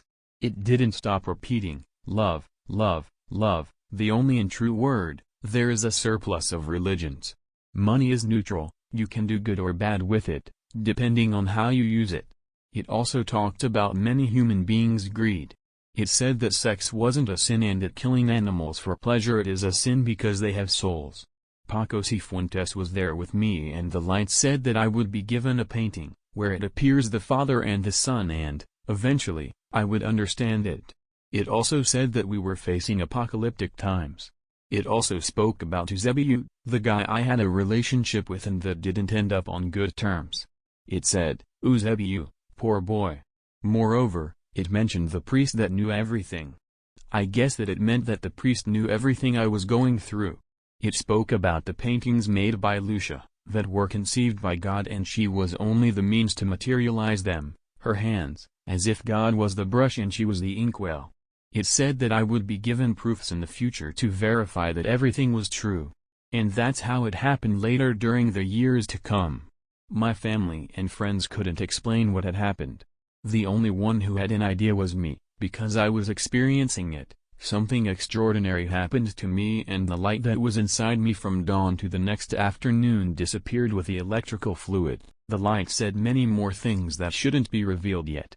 But they are custodied by some people, and these truths will be revealed when the rest of the events that it anticipated happens.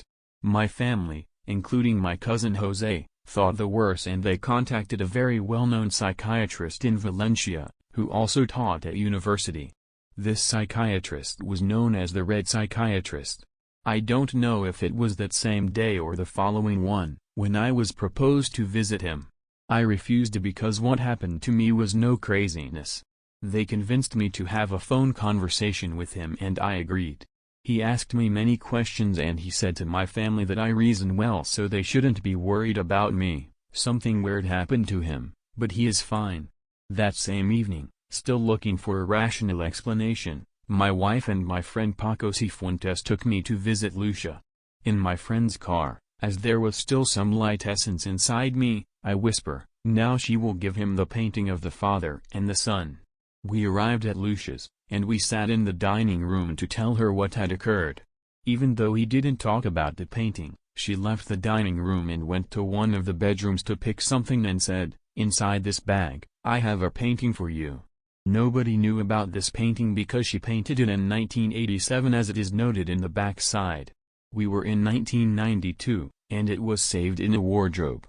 She took it from the bag, and, to my wife and friend's surprise, the painting represented the Father and the Son.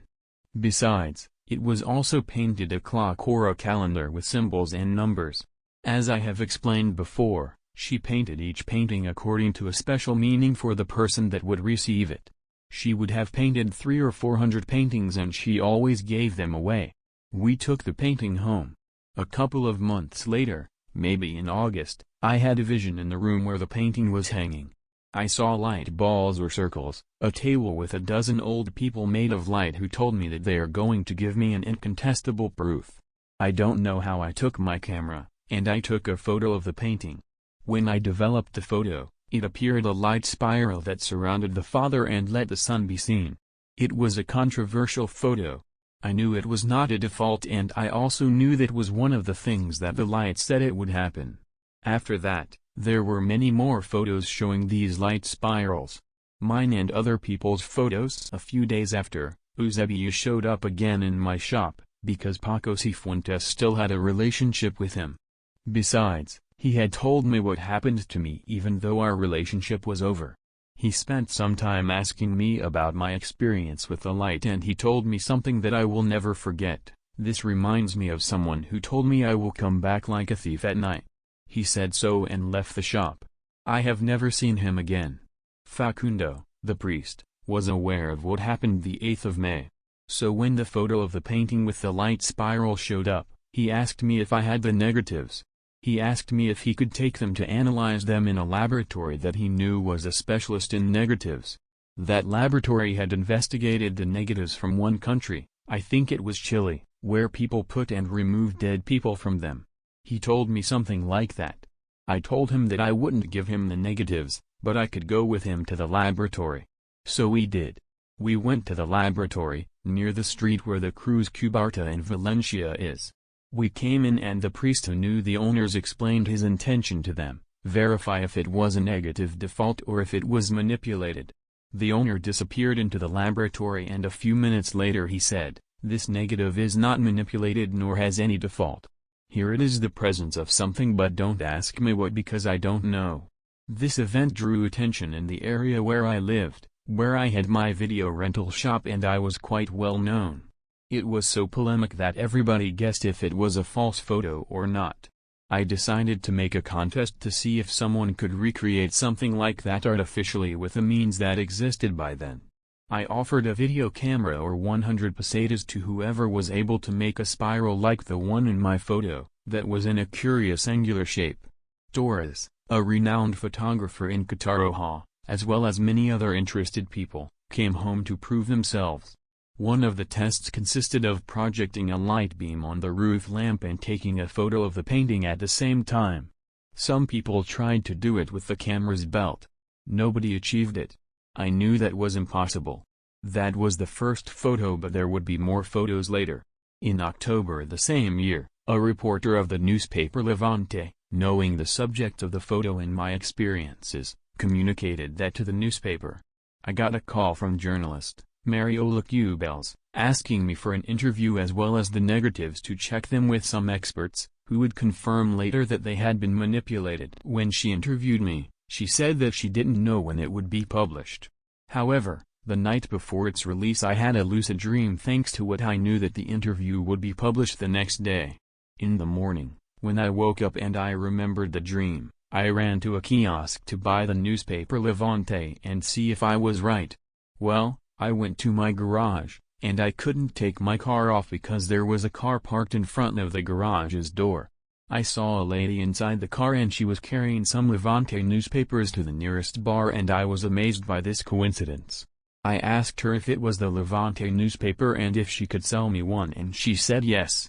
And there it was, the article, hard to believe but true. The headline said, "A young man in Albal claims to have extrasensorial experiences and astral travels."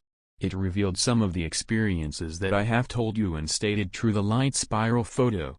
The article was published on the 16th of October 1992. I don't know why, nor who, but during some time after the publication someone used to enter my shop during the night to look for documents and photos that I would have about that. They never took money because their aim was another one. There were many more coincidences in my life. I received several calls to invite me to assist to TV shows to tell my experiences. This is something that the Light announced me in 1992, when there were some few TV channels. In 1993, in one of the first TV shows I assisted to, Carta Blanca or Parle Vasta, Calle Vasta, I met a man from Saragossa, Francisco Sanchez Ventura. He was a professor and he had written several books about paranormal subjects. We agreed that I would send him the photos to analyze them. The curious thing about all that is that, the 10th of May 1993, I received a letter from him that I still keep, where he said, "There are a few cases similar to yours. One of them is a lady from Granada that shared her mysteries in Dr. Moody's book entitled Life After Life." He told me about more things in that letter, but the most important one was that. Another coincidence was that he recommended me, "You should be in touch with Santiago Latorre." That was the man that I have read about in Pronto magazine and then I saw on a TV show, apart from the dream where we encounter. He gave me his address and his phone in Tarragona and I called him to that phone number that no longer existed. So I sent him a letter to the address in Tarragona but I didn't receive any answer. After a few weeks, I got a call in my shop. It was Santiago Latorre. He said, "I am on my way from Barcelona to Valencia to give a lecture in La Fe, the hospital. I have stopped in Tarragona to check my mail and I have seen your letter." I gave him the address and 2 hours later he was in my shop. He asked a friend who was with him to take us a photo together. When posing for the photo, I remembered the vision where we were together. And that wasn't all, he proposed to me to give a lecture.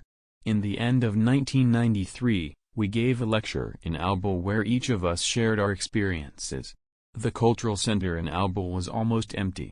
There I remembered the other vision I had, many months ago, of both of us together and many people listening to us. He visited me many times. Each time that he used to come to Valencia, he even stayed at my place, but I haven't heard about him for the last few years. I sent him a message to his mobile phone but I haven't got a reply. I can say many good things about him, as well as praise his publication The Book of the Truth. But I must also say that he maybe got angry with me because he was afraid, but I don't know about what. His mobile phone was almost always turned off. I sent him a message asking him why, but he never told me of what he was afraid. If someone truly believes that God is in him, is not afraid of anything in this world. My message was something like this: I don't know if you will get this special message, the same as the previous ones. Tell me what I have done to ignore me. Regards. I changed the subject to the letter from the Professor Sanchez Ventura because he mentioned Raymond Moody, to summon another coincidence. Later, I found an article in a magazine that I still save from Dr. Raymond Moody, Helen Wambach, and Edith Fiore. It mentions one of the things related to what the light explained to me and I had never heard of. The article was entitled, "Do We Choose Our Lives Before Being Born?" In Afterlife magazine. I quote, "Fetus already has, yet in the womb of the mother, a conscious life of what happens inside and outside it, of what matters to it and threatens it. It is said that it is even possible that the fetus communicates telepathically with its mother. Now then, what happens during the period of time previous to conceiving?" The authors of the article maintain that the preborn being does not only choose its future parents and the astrological and environmental conditions for its later delivery, but it also receives a programming that, undoubtedly, will forge its mission in life, its destiny. Achieving it, nevertheless, is not easy. For me, when we talk about time, it is not 1 or 2 years, it can be 20, 30 or 40 years as in my case. It is also clear that we choose all before being born, as well that there would be born special people nowadays. It is a very complete and instructive article that I give absolute and total credibility. I have to say that, after the manifestation of the light, I started to feel some strange tickling when I met someone special. It was a tickling from my feet to my head. Lucia kept giving me more and more paintings. I gave them as well to people that I met. That was Josephina's case, to whom I gave a meaningful painting from 1993 that represented the angel Saint Gabriel among many symbols and a hidden message. Josephina is one of those special people that the light told me I would meet. The years to follow, I would meet many more. I am going to explain how she arrived at Valencia. Josephina, to whom her closest ones called her Fina, as I am going to name her from now on, was a 20-years-old girl that lived in Murcia. She was and she is a very spiritual person. Among other things, she taught the catechism to children who were about to take their first communion. She felt the divine call and she considered to become a nun and travel to the third world to help the weakest ones. Her family opposed to her, so she stood in front of an image of Christ and said, "I want to be a nun but not to be my choice but yours. Give me a sign." The image of Christ, one that most of the believers know, was like that. Wanted. Jesus from Nazareth, Galilee, 33 years old, tan face, hippie beard and hair, scars in hands and feet.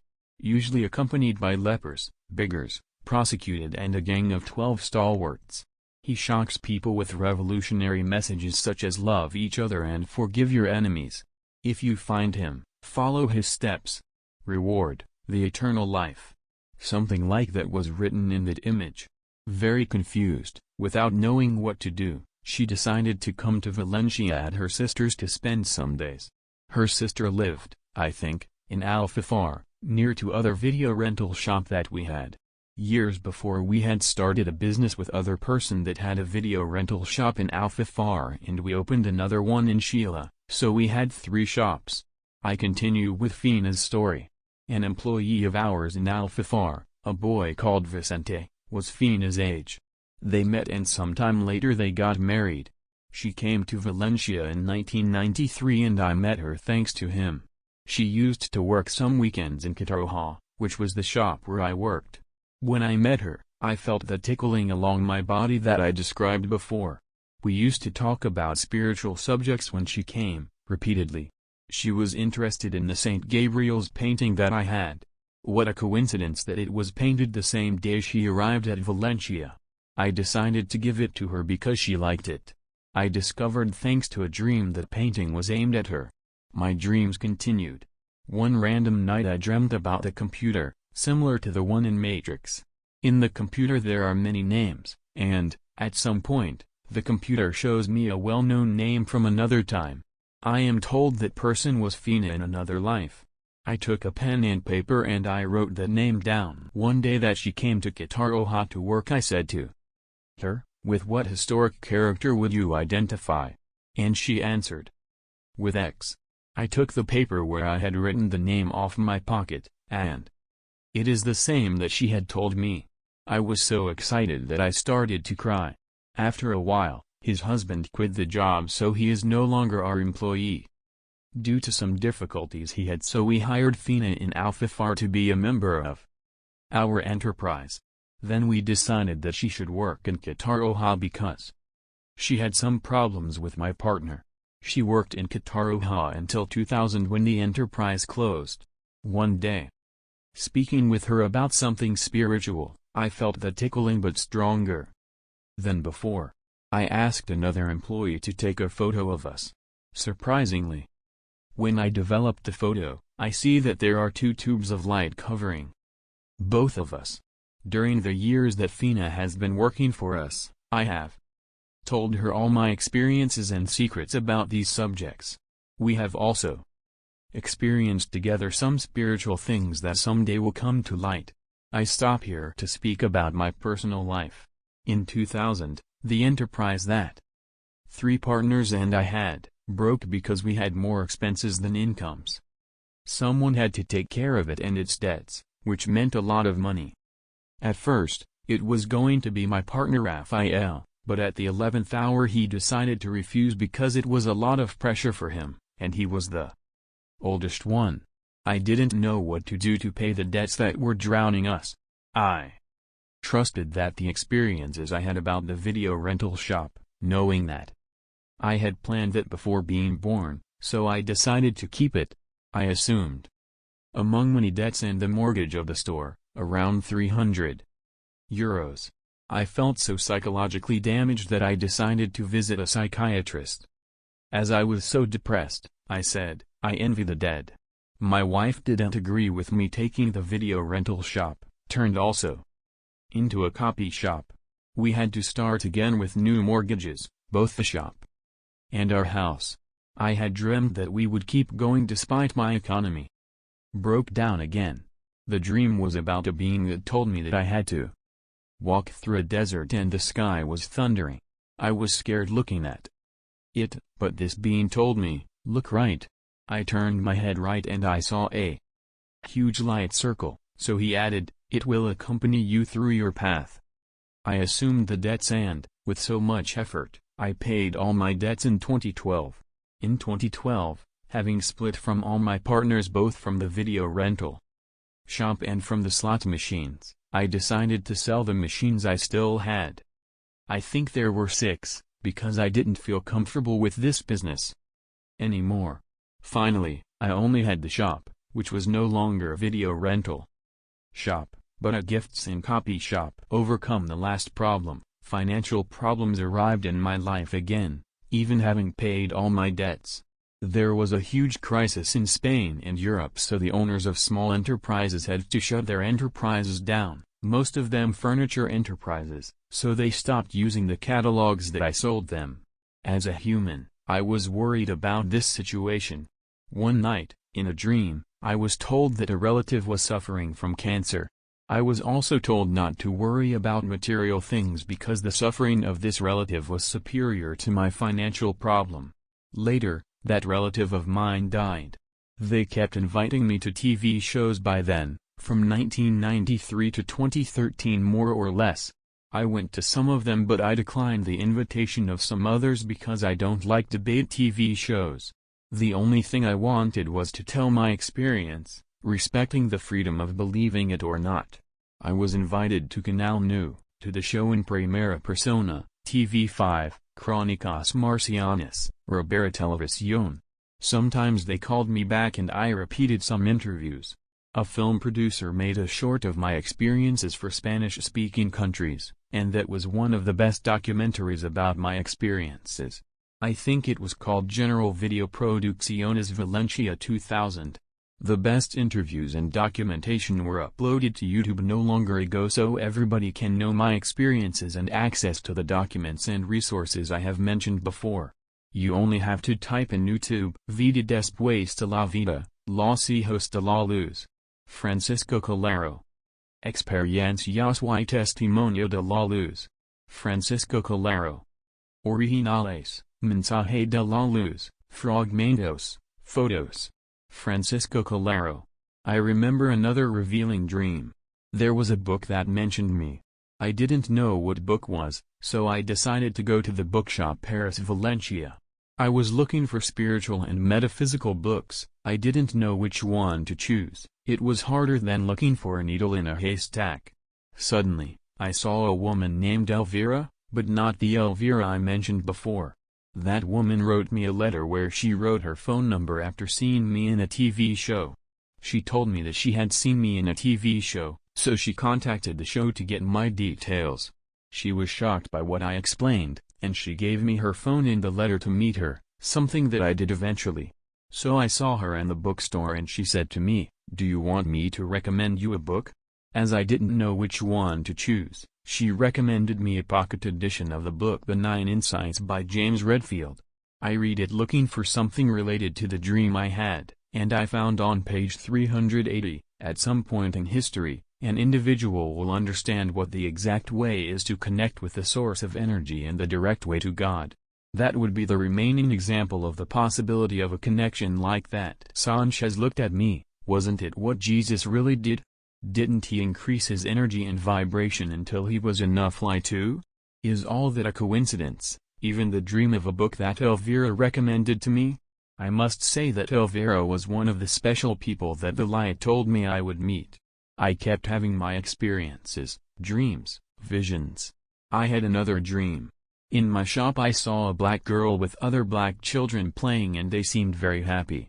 Something important in 2006 was what happened after the dream. One day, a black woman came to my shop, lowered, with a few months old little girl. She was maybe 3 or 4 months old.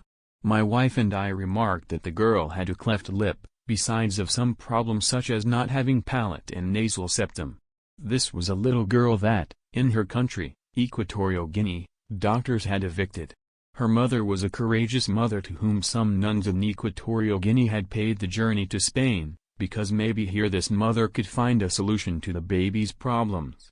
That's what she told us when we asked about it. She came to the shop to make some copies, because it was no longer a video rental shop but a copy shop. She stayed at her cousin's house in Kataroha, and every time she had to copy something she came to our shop. When we used to ask her how everything was going, she would say that she wasn't fine, because in Spain she could get operated, but she had no money, so all the doors got closed to her. Until one day, by chance, she met a lady in the market who also asked her what her baby's problem was. She told her the same as to us. This woman said to her that his son worked for an NGO, and he could maybe help her. His son was named Salvador. His mother told him about the baby and he set a machinery in motion to help the little girl. That way they succeeded to operate the baby through public health and social welfare as well as our care. One day, we saw the mother alone and she shared with us that the baby was staying in the hospital until she recovered. She would be 6 or 7 months then, maybe more. Our friendship with the mother was getting stronger and we were getting fond of her and her baby, although the little girl couldn't walk nor talk yet. Other day, Lourdes came to our shop truly anxious to tell us that she had to go back to her country, where she had 4 more children. Her residence permit had expired, as long as I remember, and she didn't have anyone who took care of her baby, because her cousin already had a numerous family and the baby needed more interventions and special care. My wife saw her so worried about not knowing what to do with her daughter, Noemi, that she said, "We will take care of her." I contested my wife, "What are you saying? You are working, you don't have time," but my wife insisted, "Yes, we will take care of her." The mother ran out from the shop to look for Salvador, her angel, who had helped and was helping her. About half an hour later, she entered the shop with this boy, who we didn't know but for what she had told us about. The guy introduced himself. Apart from being part of the NGO, he was a lawyer. He asked us to confirm if we were convinced of it and if we knew what the decision meant. We answered that we were sure. Then, he said, "If you are sure, I will help you to prepare all of the documents so you can adopt the girl legally." The day that the mother had to leave, we went to pick the girl up at the house of her mother's cousin. I will never forget the way she cried when being taken away from her mother, without knowing anything due to her short age. We also started a new life because our children were adults yet. Javier was already 24 years old and Dana was 19. We changed diapers again, went to the park. We took her to a nursery school, El Solent, near our shop. When she was school age, we sent her to school and we took care of the rest of her operations, also helped by Salvador. Nowadays she is a happy 12 years old girl, with little friends that are from different races. She calls my wife and me mom and dad. We have kept in touch with her biological family, mother, father, siblings. Even her parents and one of her siblings came to visit her. When we introduced her to Lucia, she told us, "I think there is a painting for her." She searched in her collection, and she gave us a small painting painted before she was born in 1995. Behind the painting it was written, "For a child, thank you for coming to the earth." Painting 136. When we introduced her to Lucia, she might be 8 or 9 years old. Was the painting and the dream about those black children a coincidence? She ran around the shop with her little cousins and other children that were enjoying with her. In 2010 I painted my first painting too. It was something that I had to do and I didn't have peace of mind until I painted it. The painting represented humankind, the light and the darkness. I painted it according to images and figures that showed up in my mind night after night, and that motivated me. I named this painting Children of the Night. We have to jump forward to 2010 and 2011 to talk about what happened then. I experienced a frenetic pace of spiritual activity during those days, and I also had many visits to my shop. A good friend of mine, Pedro, created a blog where he narrates my experiences, http://lalusmergaya.blogspot.com/ Pedro's wife is called Carrie. They are very special people, and they also have the corresponding painting made by Lucia. Pedro is a good guy, but a little bit skeptical, especially in the beginning. After creating this blog, he was getting convinced on the truth hidden in my words. He turned into a spiritual person then. His wife, on the contrary, already was. I know many special people. First, I will talk about Miguel, from Córdoba, who got in touch with me through internet. He used to ask me many things, I would ask him and we had the habit of talking a lot. One night I had a dream where I am told who Miguel in the spiritual realm is. I told him and he was very surprised, because what I told him was related to a sport he practiced and I didn't know. Then he made the decision to visit me in Valencia. Seeing him, I felt that tickling that covers my body. He stayed at my place during some days and I introduced him to my friend Paco Cifuentes, with whom he started a great relationship. He went back to Córdoba thinking that he is living in a fairy tale, and with a painting by Lucia, very hard to assume. He spent some days meditating and he contacted me again. Around the same time, I met Maria del Carmen, from Ecatepec, Mexico, also by internet. Another special person that had met me thanks to Facebook. I kept in contact with her on the internet for some months and we became good friends. I also felt that tickling when I talked to her and we spoke about our experiences because she has also been contacted by the light. I experienced the same as I did with Santiago, of whom I dreamt of who he was at Christ's time. Maria del Carmen decided to come to Spain to meet me. I tried to discourage her not to make such a long journey alone, but she insisted so hard that I contact her with another special person in Mexico, Ramon Tomasine, professor of psychology who I had also met by internet thanks to some of his videos talking about his experiences. They decided to visit me together sometime later. Around that time, I met many more special people, both by the internet and because they visited me in my shop. Yolanda's case was a curious one. One day, my son, who worked with us, was attending a girl in the shop. He said that he had made her some copies but she didn't have money to pay for them. I said, I will attend her.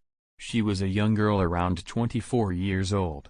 When giving her the copies, I realized that they were about metaphysics, from a book by Connie Mendez, and she was printing a spiritual chapter from it.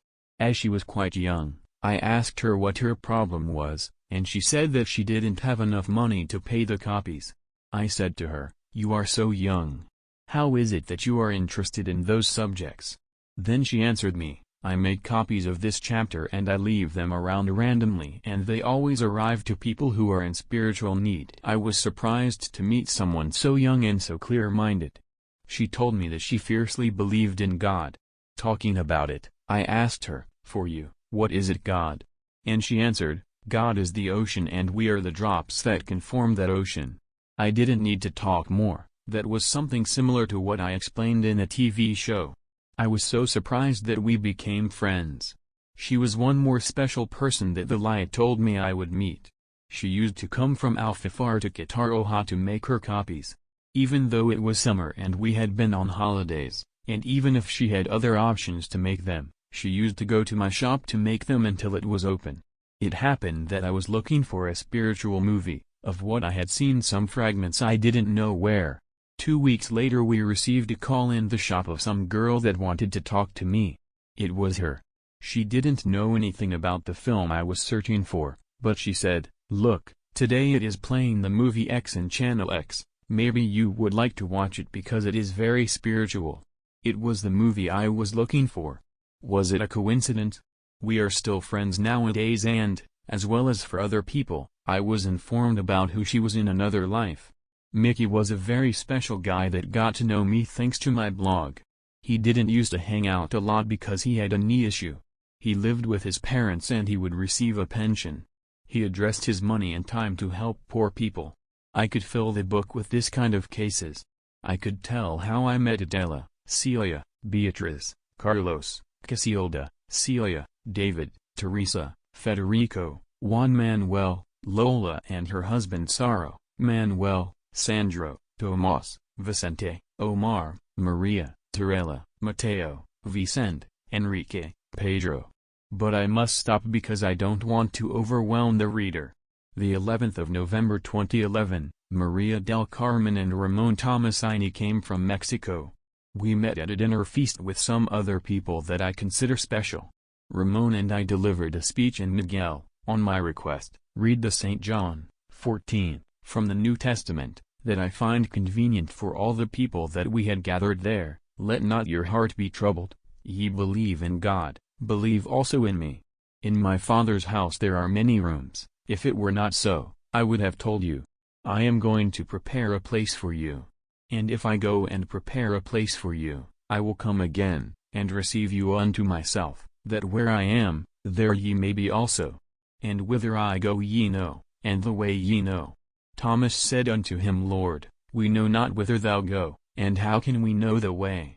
Jesus said unto him, I am the way, the truth, and the life. No man came unto the Father, but by me. If ye had known me, ye should have known my Father also, and from henceforth ye know him, and have seen him. Philip said unto him, Lord, show us the Father, and it suffices us.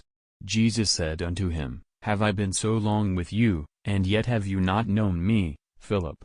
He that has seen me has seen the Father, and how sayest thou then, Shew us the Father? Believe thou not that I am in the Father, and the Father in me? The words that I speak unto you I speak not of myself, but the Father that dwelleth in me, he doeth the works. Days after, Carmen and Thomas returned to Mexico, not before having picked the corresponding paintings that Lucia had for them. And now, for one moment, I go back to the 10th of June 2018. Almost all these people that we have met during those years had agreed to gather at Lola and Saro's place, in Benazino, a town close to Valencia. The ones who met there were normal people, some of them without studies, others with university degrees, and we shared opinions about the sense of life, supernatural things, without prejudices. My friend Mateo, just before lunch, said some words as seeing us happy and gathered there. This time light has won. However, during lunch, a delicious paella, I had the feeling that this would be the last time that we would be all together. Lucia gave some paintings to some of the attendants, which closed a cycle that lasted many years. Celia, another special girl that lived in Barcelona, surprised us with a text similar to the one that Miguel read the 11th of November 2011, from the book The Heaven Answer book by Billy Graham, that was reading on her way from Barcelona to Valencia. In the technology age, users do not question nanoseconds, a billionth part of the second. What is the time unit that takes a computer to access its memory? One person can start writing a sentence and before finishing it, it will show up on the screen. However, many people doubt that God can change its creation in the twinkling of an eye. The Bible says that, in the end of this current age, a whole generation of believers won't experience the corporal death. It means, the generation that will still be alive when Christ returns for his kind. During the last hours that they spent together before his death, Jesus said to his disciples that he was leaving. Then he said to them, "I will come back and I will take you." John 14:3. This is known as the abduction. Later, those will join the believers from all ages in the last resurrection, the moment where our mortal bodies will be transformed, modeled on our Lord Jesus Christ, resurrected.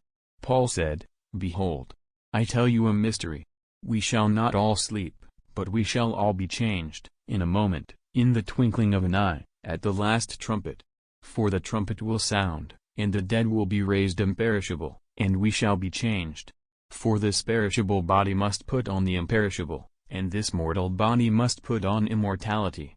In my opinion, what we have read thanks to Miguel in 2011 and Celia in 2018, will happen soon. Now, given that dreams have been really important to me during all my life, I will narrate 2 dreams, one of lime and one of salt, published in my Facebook's feed as Paco Calero. Dream of lime. A long time ago, my father told me about an event that took place in my town in 1936, when he was a little boy. He was born in 1930. During the Franco era, there was someone from the Spanish military police that came to his parents and ordered them to give him their best pig. No matter if they had 1 or 2 pigs, he took the pig by force. My grandfather needed the pig to feed his family and he refused to give it, arguing with him. And there were retaliations. That man was known as a very bad person. And my grandfather was imprisoned for 18 months more or less. In small towns at that time, the only main staple for families was pig, because, when it was big enough, it would be sacrificed to feed the family. From this animal, one can take everything. Jam, blood pudding. So, his relatives told that when this police officer was about to die, he screamed, "Take them off away from me. They are drowning me, they are going to eat me. Take them off away from me." The relatives couldn't explain what was happening because they didn't see anybody. Why am I telling you this? Because of the dream I had. To make it clear, it was just a dream of hell. That was a place where there were many animals from different species, like snakes. They attacked you and bit you, trying to eat you, and there were so many that you couldn't take them off, and the pain was unbearable. After this place, demons took you to another place where they drilled your brain, suffering again in unbearable pain. That way, they took you from one place to another without being able to die because you were already dead, so it was an inhuman suffering. And I ask myself, if we humans eat animals and make them suffer, this dream couldn't be a reality? I have also dreamed of heaven, but, to sum up, what I have dreamed is in the movies Ghost and What Dreams May Come. Dream of sand. I had a dream of heaven, or what I called glory. It was a beautiful place where everything was made in bright colors like a rainbow, but 1,000 times prettier, bright colors covered in pure gold, diamonds and other gemstones. It was something similar to a painting, smooth as when the painter glides the brush on the canvas. It was something so beautiful that the human mind cannot even imagine it. We and our other lives are part of these marvelous things. Just thinking about it and moving our hands, as I described before, we saw other past lives. You reap what you sow. Even the harvest cannot be picked from one day to the other, because the grain needs some time to grow. At this point of my narrative, I am going to navigate a slippery slope. My intention is hurting nobody nor their beliefs, because many people have strong convictions since their childhood. But I must express mine without hurting nor convincing anybody. But I am conscious about what we risk in this life, eternal life. Although I know that there are books, movies, songs inspired in these subjects, there are some of them that I want to develop and conclusions where I want to arrive to through the messages that the light sent me. As well as Ricardo Arjona wrote the song "Jesus is a verb, not a substantive," when he was inspired, did I publish from my Facebook page, Paco Calero, some posts that have received many comments. I know that what I am going to write may hurt many people, but it is not my intention. Just my ideas and what I think about images and symbols. I am not a big fan of adoring mud or stone images that are supposed to represent the divine. I don't think that lighting candles to illuminate no matter what saint can make any sense to ask something for someone. If someone has been bad in this world, no matter how much you ask for their redemption, I don't think they are going to be saved. And if someone has been good, will go directly to heaven. Going to daily mass or not, does not make people better. In the history of this world there were and there are many dictators that after murdering innocent people would go to the temples. Although I respect people who go to church, because of their culture or because they had been taught since they were children to do so. What I have just said is a constructive criticism to make us think about what I am exposing now. I have some paintings that represent the divine. I love them, I stare at them over and over, but I don't worship them nor kneel before them. They bring me good memories, but I know that they are just paintings that I like.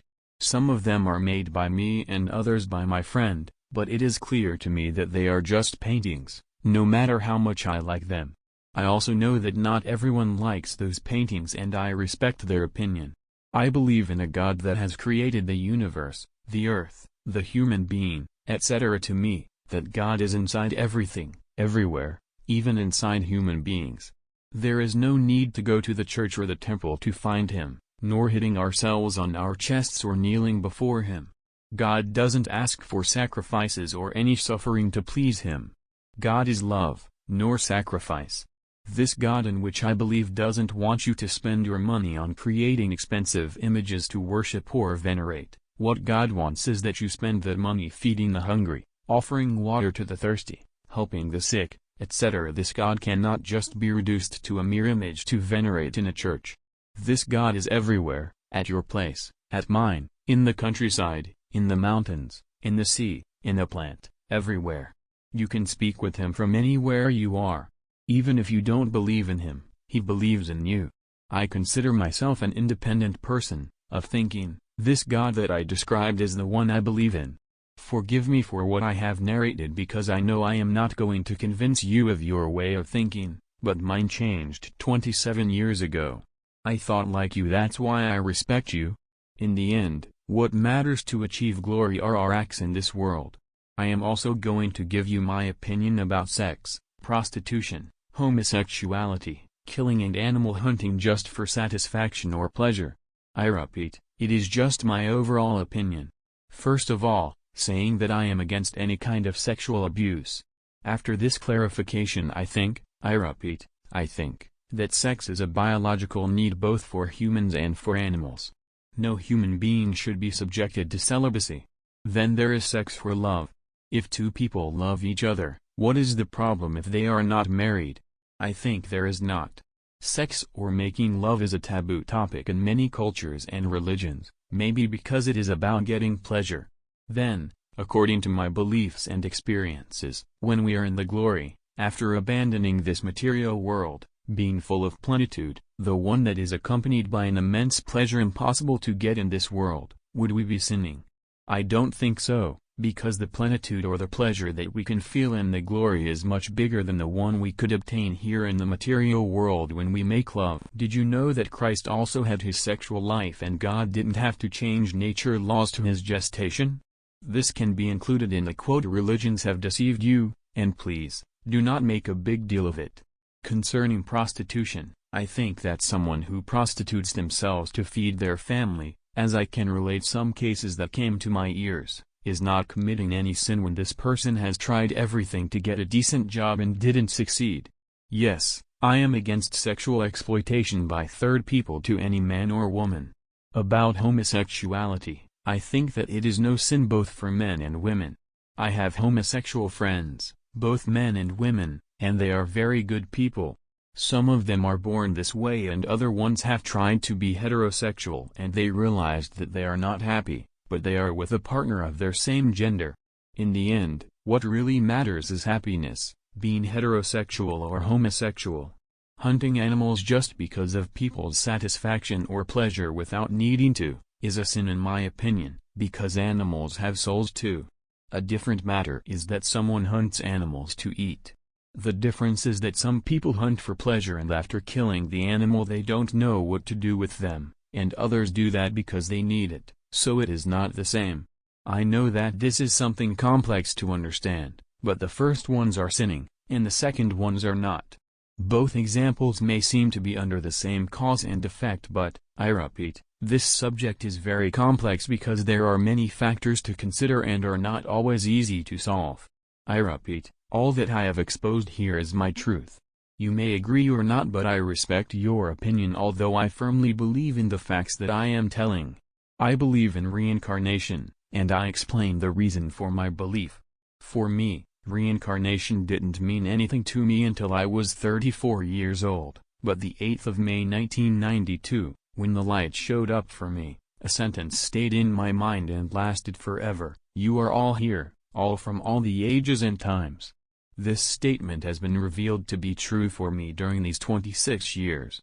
I was told, "You, in another reincarnation, were X." I don't specify what it because I don't want to talk about that, but I was told who I was in another life. In this world there are angels incarnated and they don't even know that. For instance, Archangel Gabriel, Michael, etc., and all those who were Christ's apostles like John, Matthew, Peter, Philip, Mark, Lucas.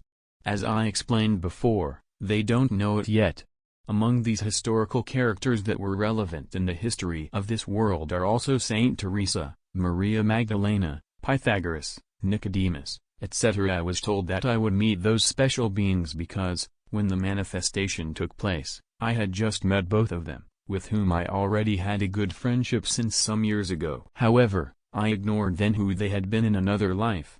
It has taken me nor 1 or 2 days, neither 1 nor 2 years, but 27 years to meet all of them. I ask myself why it has taken so long to meet real people. Well, there is a divine plan being carried out in absolute secret, and all this celestial court that I have mentioned has come voluntarily to help people to evolve, because it is the last chance for many people of reaching the light alongside our celestial Father. Many people can be lost and choose the doom path. Someone will ask me, when are we going to be conscious about who we are? Because many people are still not conscious about it.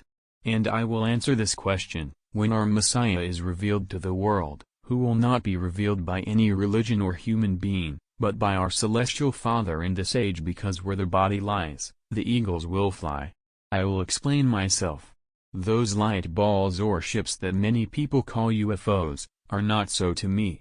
They will gather on Earth, at some place where everybody will be able to see them, because it is where the Messiah will be. And many human beings will be transformed and converted into light. And yet, many people will deny it. Many human beings will experience their awakening, those who haven't done it yet, and they will recognize it purely and clearly. I close this chapter as I started. We are all here, from all the ages, from all the times. Now I will try to give my brief opinion about 2 subjects that I consider important: believing in God or not, if it affects when it comes to report back to Him or not, and sins. I am going to start talking about sins. I think that we all have sinned in our lives. I am the first one to have done so. Who has never experienced jealousy, envy, greed in their life? Sins exist since men are men and the world is the world. I think that no human being will ever be free from sinning, excluding innocent children. Besides, I consider that there are things that we have been taught as sins but they are not, and others that they are. I will set 2 simple examples that affect almost everybody. Masturbation and sex are a biological need to me, and a white lie to avoid hurting someone is not a sin. Hunting animals is a sin because animals have souls. I refer to killing animals like bullfighting and hunting animals for pleasure, not for biological need. I must also say that sins and the damage that they leave in our souls can be healed, but not through confession as we have been told, telling our sins to a priest and backsliding again. They are healed by repenting and obeying our consciousness, that is its mission. And not just before dying when there is no solution at all. There is also a scale for all of us that counts the good or bad that we have done. Depending on the side where it bows when reporting to God, what I am sure that will happen when we abandon this world, we will go to heaven or hell. I said as an example the movie Ghost, which I was told was inspired by the light in the past. Believing in God or not, doesn't affect when reporting to Him, even if you don't believe in Him, which is not my case. One has the right not to believe in God, although I would recommend you to. What one doesn't know is that God believes in us. This is what really matters. In the end of our lives, beyond this world, we will have cosmic consciousness and we will be our own judge. What will matter will be the good or bad things that we had done in this world, whether we had believed or not. Satan, the devil, or however we want to call that evil consciousness that tempts us to sin, also knows that God exists. However, it is God's foe. I repeat, this is my opinion for those who have ears to hear it or understanding to understand it. I have 60 years old and I have sinned too, maybe too much. I am also going to give my opinion about the death of our physical body, that we must abandon. Much has been told about it, but I will give the version that was told to me the night of the 8th of May in 1992 as I remember. I am not afraid of death. What may frighten me is the way of dying. I explain it with a metaphor. I would like to visit Peru and Egypt, but I am many kilometers away from them. That way may be hard or comfortable depending on the way of going through it. I am against suffering, illnesses, old age, and all that lead us to an undignified death, but, once there, I know that I will love it. Many people say that there is a remedy for everything but for death. I say that death is the solution to all the problems in this world. The souls or beings that live inside our bodies are immortal, except if they have to return to this world to pass the exam or the tests that they had to face. I have already spoken about reincarnation. He will live eternally in heaven, where his real home is, his real family. As we are made of energy and time doesn't exist, we will think about something and immediately have it. For instance, millionaire people can buy anything but health. Well, there in heaven we have it all. There is no sickness, it only exists in this material world, in our bodies, but our souls inside our bodies can get sick too if we are not on the right track. All that we have achieved in our lives will not be enough to enter if our souls are not pure enough. Why? Because of many complex reasons. Our good or bad actions affect our souls. From my point of view, death is one of the fairest things in this world because no matter if you are rich or poor, we all have to go through it. I place quotation marks because in this generation there are people that will go from caterpillar to butterfly without going through death. This meant one of the sentences that the light said, one published in my blog, I will take my children. In response to a private conversation, I am going to express my opinion about the prince of this world. I call this being Satan, and his biggest achievement is to make people believe that he doesn't exist. He is the one who promotes war, sickness, human suffering, old age, drugs, craving of power, greed for money, etc. But why? Among many reasons, the human being irradiates an energy that feeds him. The earth is his farm. This being cheats many people that say they are contacted by his minions, the so-called aliens. He also makes us believe that God doesn't exist. There is day and there's night. He is the darkest night. He has the power to hide, as I said before. I must also say that he knows that he has a little time left, so he has to squeeze it to the most. He is dying and he is very angry. Soon the Son of the Light will arrive, and he knows that he will be defeated by him this time. All that is will no longer be. The world will experience wonderful things. In May it will be 26 years since the light appeared to me. I am going to make a summary that I will name, My Will.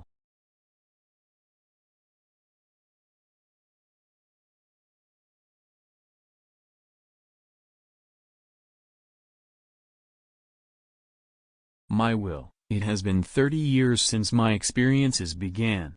During these years I have had many hints and proofs of what was and is happening to me is real. I will try to be objective. I will also say that some people think that I have some kind of mental illness. I think that, during these years, light beings have given me enough proof to convince me, such as photographs showing light spirals, materializations, visions and many documents that I have uploaded on YouTube named like I mentioned before. For me, all these documents gather enough clues to believe that what is happening to me is real and not a product of my imagination. I was told on the 8th of May in 1992 that all these proofs would be given to me from time to time. I remember some examples, photographs showing light spirals analyzed by expert laboratories and confirming that they were not fake, and knowing that they would call me from TV shows to tell my experiences. At that time, I remember that there were just a few TV channels. They called me during the following years. In the morning of the manifestation, I was told something very important to me: you are all here, from all the ages. I was also told that I would meet people from all the times that were born again to help other people to ascend to the light. People who were angels and they didn't even know it. People from Jesus' times and other times, such as John the Baptist, John the Apostle, Peter, Luca, Matthew, Paul, Philip, Maria Magdalena, Nicodemus, and other women that were present in Jesus' life. During these 30 years, I have been told who all these people have been because they arrived at my life by chance. I have also felt recently the necessity to write in Facebook some articles such as the Prince, Death, Sin, Believe in God or Not, the Reincarnation, Sex, Prostitution, Homosexuality, Killing Animals, Images and Symbols. All that I narrate in interviews and articles, may be the 80% of all I know, and I have been communicated. The rest will come to light when the caterpillar will become a butterfly.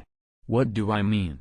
I explain myself for those who haven't understood me yet. If everything that I have told is true, there will be some day soon. This is the last thing that I was told that morning, that those lights that many people is seeing around the world, or light circles, will concentrate in the same place in the earth. That place will be full of lights that will be taken for UFOs. There will be a first human being merged, or it would be better to say, converted into light. As the Bible says, where the body lies, eagles will fly. That night I had a revealing dream where I was told that it was difficult to understand because it is very complex and because it is protected and it will happen soon. For some years, I see a light from the sun that is like two ropes that keep braiding. They come from the sun to me. The first time I saw it I was very surprised, but I am used to it now. I ask myself, wouldn't the ancient civilizations be right about the sun being a god? I also think that universal laws are the same for all of us and even divinity follows them. Year 2018 has been a very special but hard year to me. It has been special because I was given in a dream my first painting, the one of the Father and the Son. Lucia gave it to me in 1992. I said that there were symbols and numbers on it, so the painting upside down shows a 6 that is almost hidden. When the light spiral appeared and I was told that I would understand it in the future, and it is actually the date 1992. If you look closely at the clock and the calendar painted, the short needle is pointing to 5 and the long one to 8. So it makes the 8th of May 1992, when the light manifested to me. And it was painted in 1987, when my first extracorporeal experience took place. I was amazed. My wife and daughter surprised me on my 60th birthday. Year 2018, as well as 2017, has been a hard year for me because my parents, 88 years old people, aren't feeling good. My mother has a chronic disease and suffers from back and stomach strong pains. The pain is so strong that morphine has no effect on her, who weighs 33 kilograms and has no muscles nor flesh left, being scarily skinny. And my father, sick of asthma during his whole life, is now invalid due to 2 ictuses in 2 years. We have to feed him, change his diapers, wash him. Both need help for everything, so I had to move to their place to take care of them with my sister's help. This is why my wife and daughter thought I was feeling morally bad. I didn't know that I was going to a restaurant where almost my whole family and friends were. There was also a singer named Manu that was singing the entire evening for me. It was one of the best surprises of all my life. And the biggest surprise was that they welcomed me singing a song by Duo Dinamico that can be related to me and I love, called Resistere, I Will Stand. I hope that you have liked this journey, although there are surely things that you haven't liked or you think differently. I respect and understand your opinion. But I must tell what happened to me and the conclusions I have got from all these experiences. Forgive me if I have offended you because it was not my intention. And I wish we all make the final journey to the light. Another dream. I had another lucid dream last night. I was conscious about it being dreaming and it was the repetition of a dream I had had months ago. This dream happened in different scenarios. In the first one, in hell, I saw ghoulish situations and different scenes, firstly, a place where people had aberrant sex, or disgusting, secondly, people having some parts of their bodies mutilated, and thirdly, horrible beings that were feeded from human souls. I couldn't bear with the scenario I was seeing, but I was trapped in those places and I wanted to wake up, as I knew I was dreaming. I couldn't wake up. But the scenario changed. I saw myself in an apocalyptic environment, with people walking in the streets like zombies.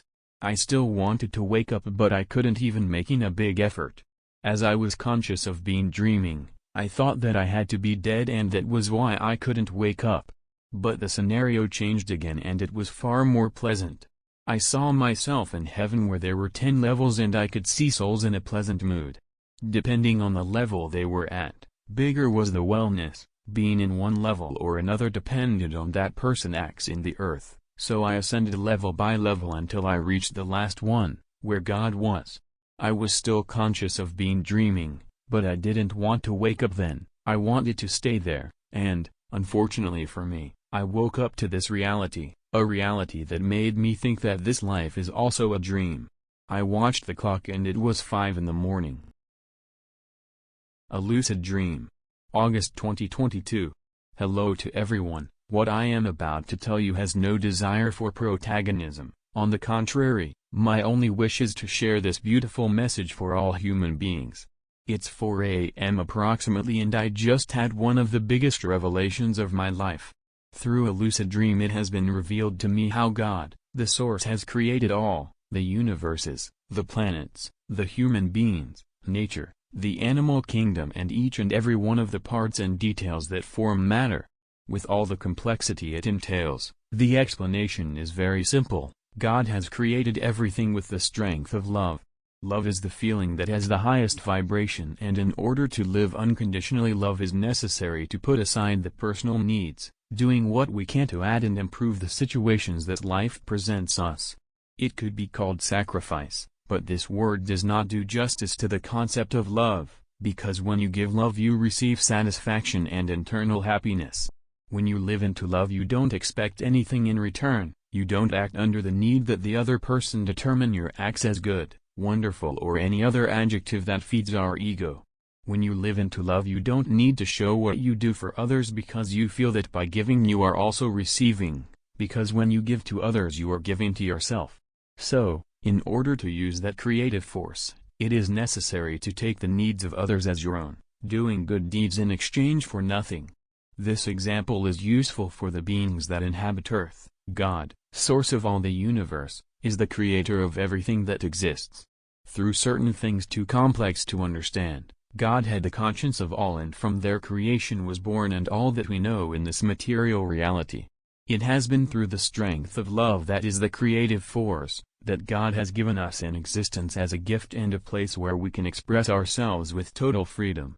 Every situation that we live in our life gives us the opportunity and freedom to live it as we wish to do so.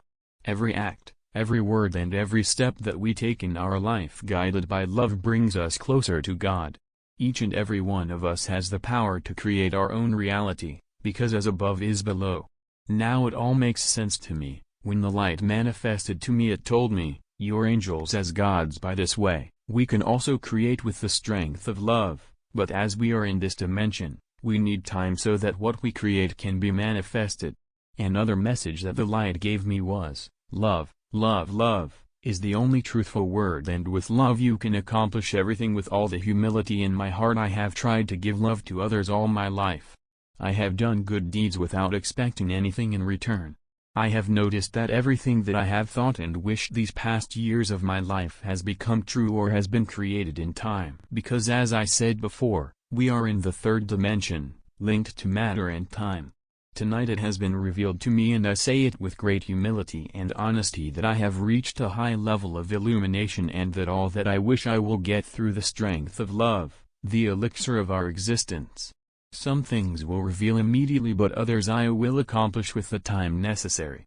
Now it also adds up what the pocket book The 9 Revelations says on page 380, and that I also talk about in my book, On a certain time in history an individual will understand which is exactly the way to connect with the energy source and the way to God, and by this way that person will become in the enduring example that this connection is possible.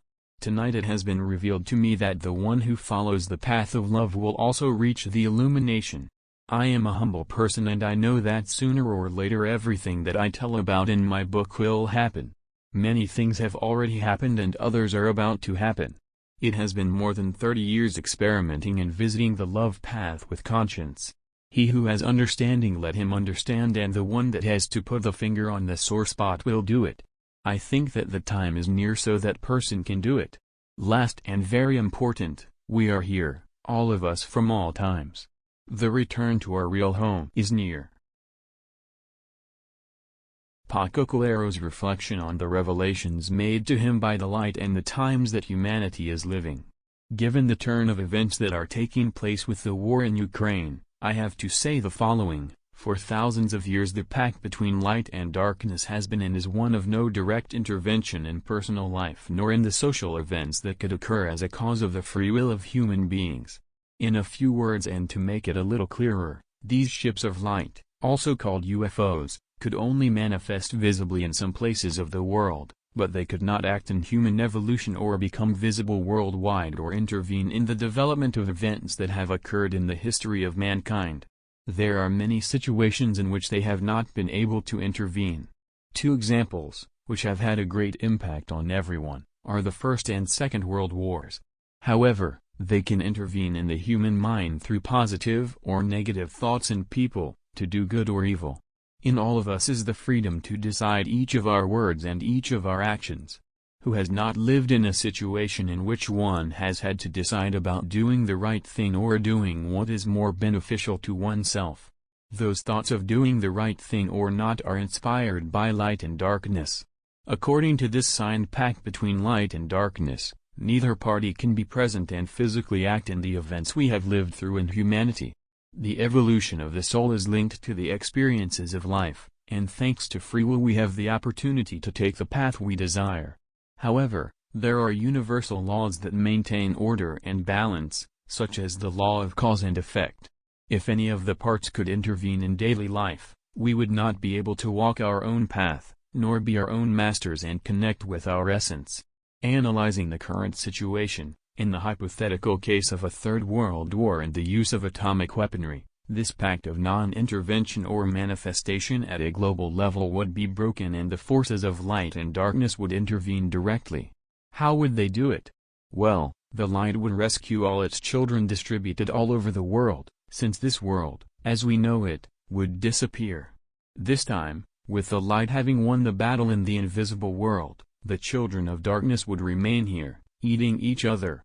Hence comes what was said to me in the year 1992 that this way of life is ending and I will take all my children to the light.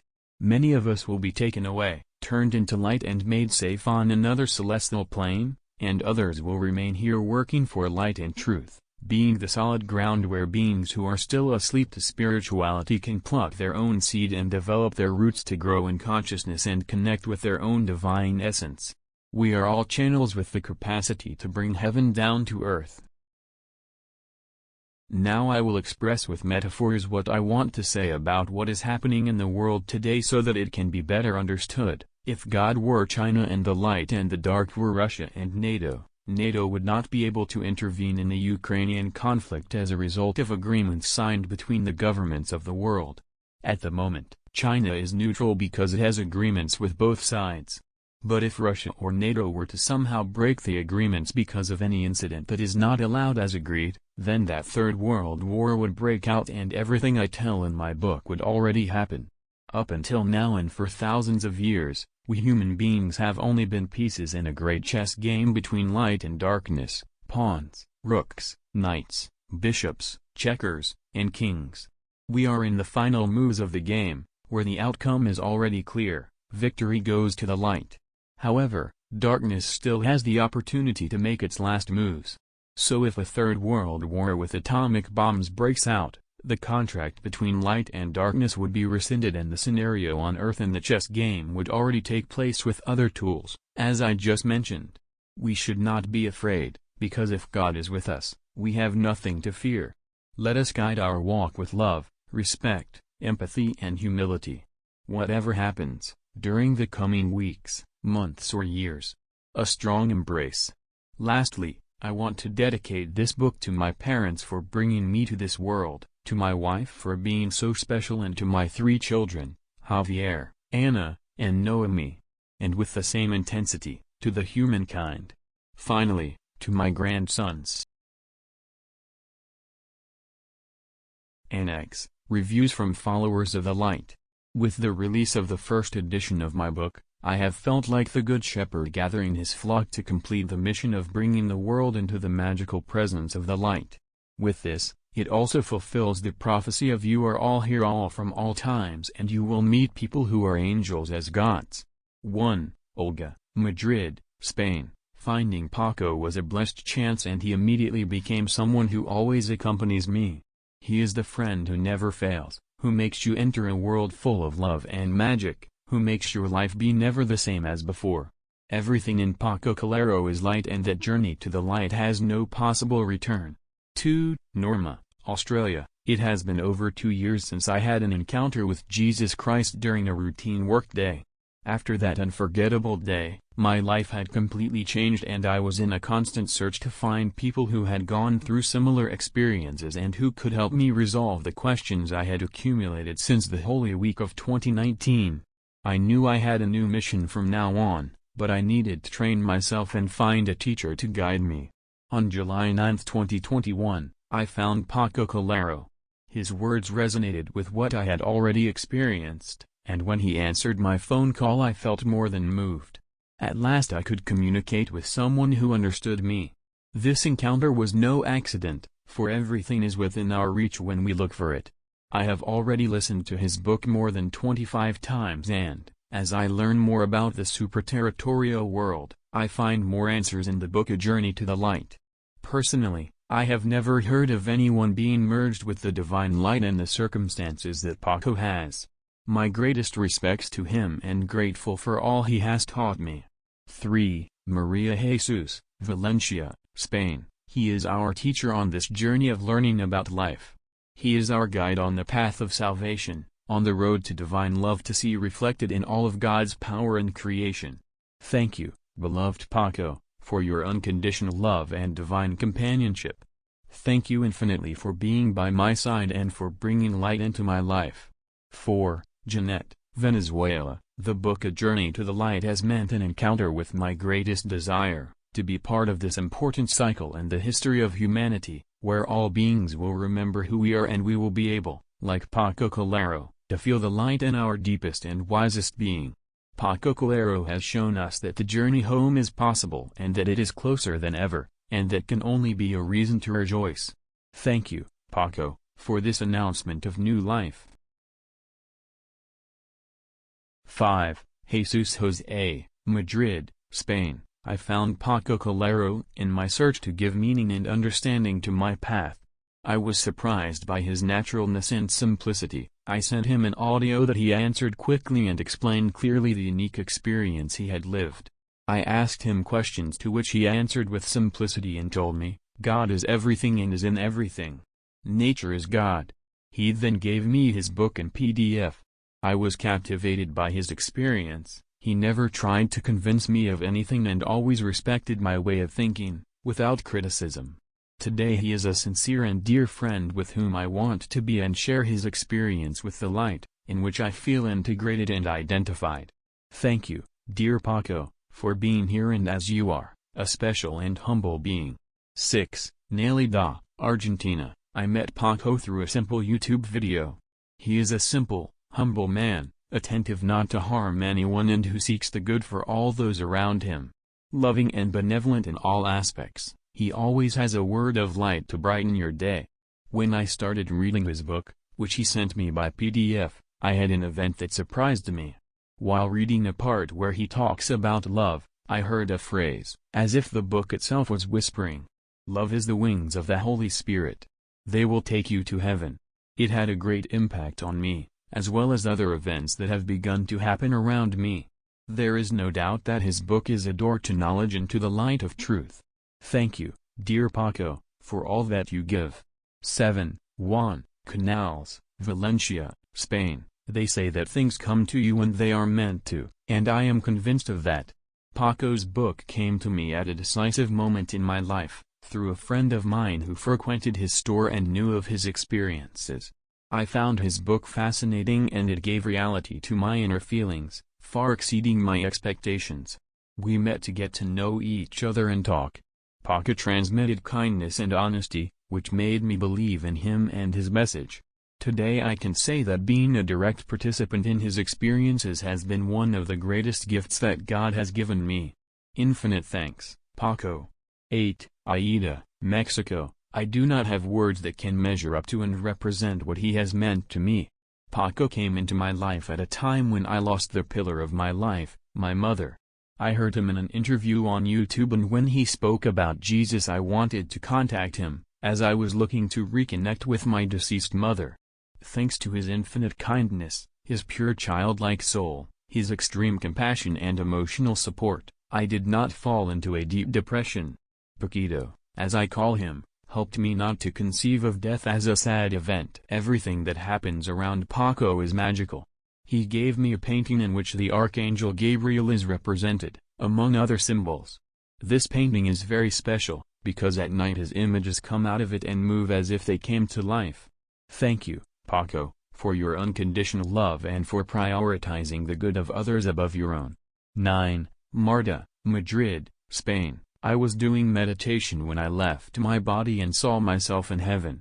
I was taking my place in one of the huge lines of souls that filled the sky. We were all dressed in white and looking up at an angel full of light. As I returned to my body I thought, I have seen the rapture, we are in the apocalypse, Jesus is coming back. I searched on YouTube Second Coming of Jesus and Paco appeared talking about his experience. I believed in him totally, and I told him so. Talking to him I felt a vibration in my heart. He also gave me a beautiful painting of Lucia, whom I have also been able to meet, and talking to her I also felt my heart turn over. They are the most precious gift. 10. Begonia Gonzalez, Madrid, Spain. Paco, I feel very fortunate to know you and because you are in my life. Thank you Paco Calero for showing us that we are not alone, that we are surrounded by amazing beings who only want to give us light on the way in this school where we are, as you say. We must know how to let them work. We must also know that by having curiosity towards life and not conforming to what others tell us, we can find happiness and a spectacular world. We have within us everything we need.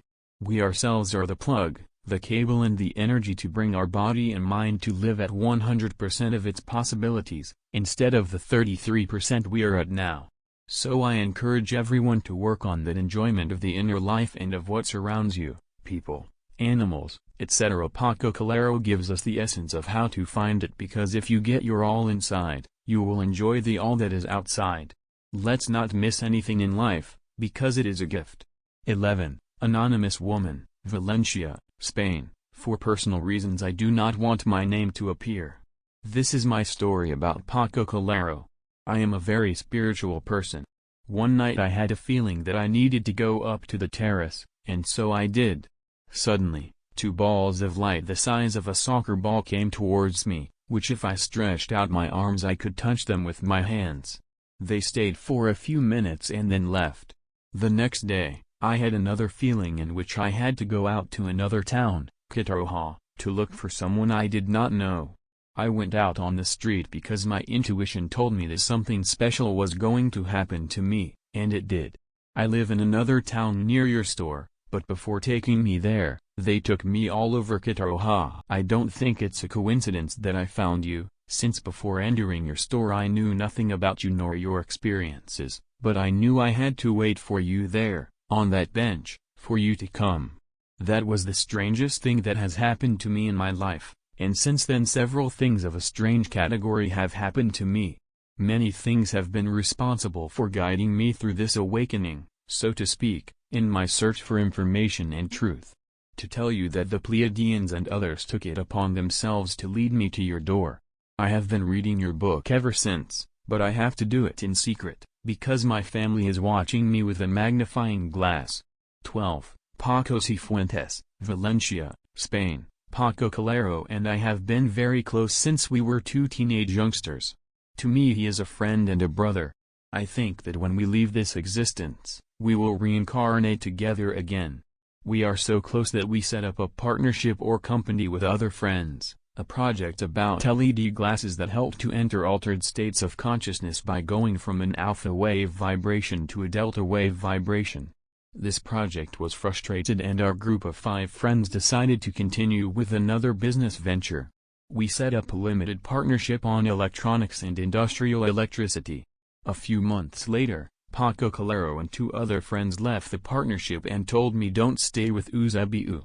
Paco reminded me of what Eusebiu used to say to all of us, his favorite refrain, repeated over and over again, I don't have any money. But the facts were different. Eusebiu had a large single-family house and his standard of living was very high. Paco Calero told me that's not coherent and it gives me a bad feeling, and he also told me you're like blind, because this person has you hypnotized. I was very young at the time and didn't listen to you. I wish I had listened to you. I was left with all the debt of the company and Eusebiu left me in ruins. Since that experience, I take any advice or recommendation from you very seriously, and I follow it to the letter. One day I arrived at the video store, at your store Mari's, very excited because on the way I saw a huge UFO. It was one of my most hallucinating experiences, since it occupied the whole 4-lane avenue with a bunch of lights. It was impressive. I thought they were coming to see us at your store, but they were not. The day before your experience, I had the idea of visiting a priest, a friend of mine from weekend meetings, Don Facundo. He was a priest and a hypnosis therapist and could help you. We went to his house and he received us in his office. He told us that without the bishop's permission he could not do anything.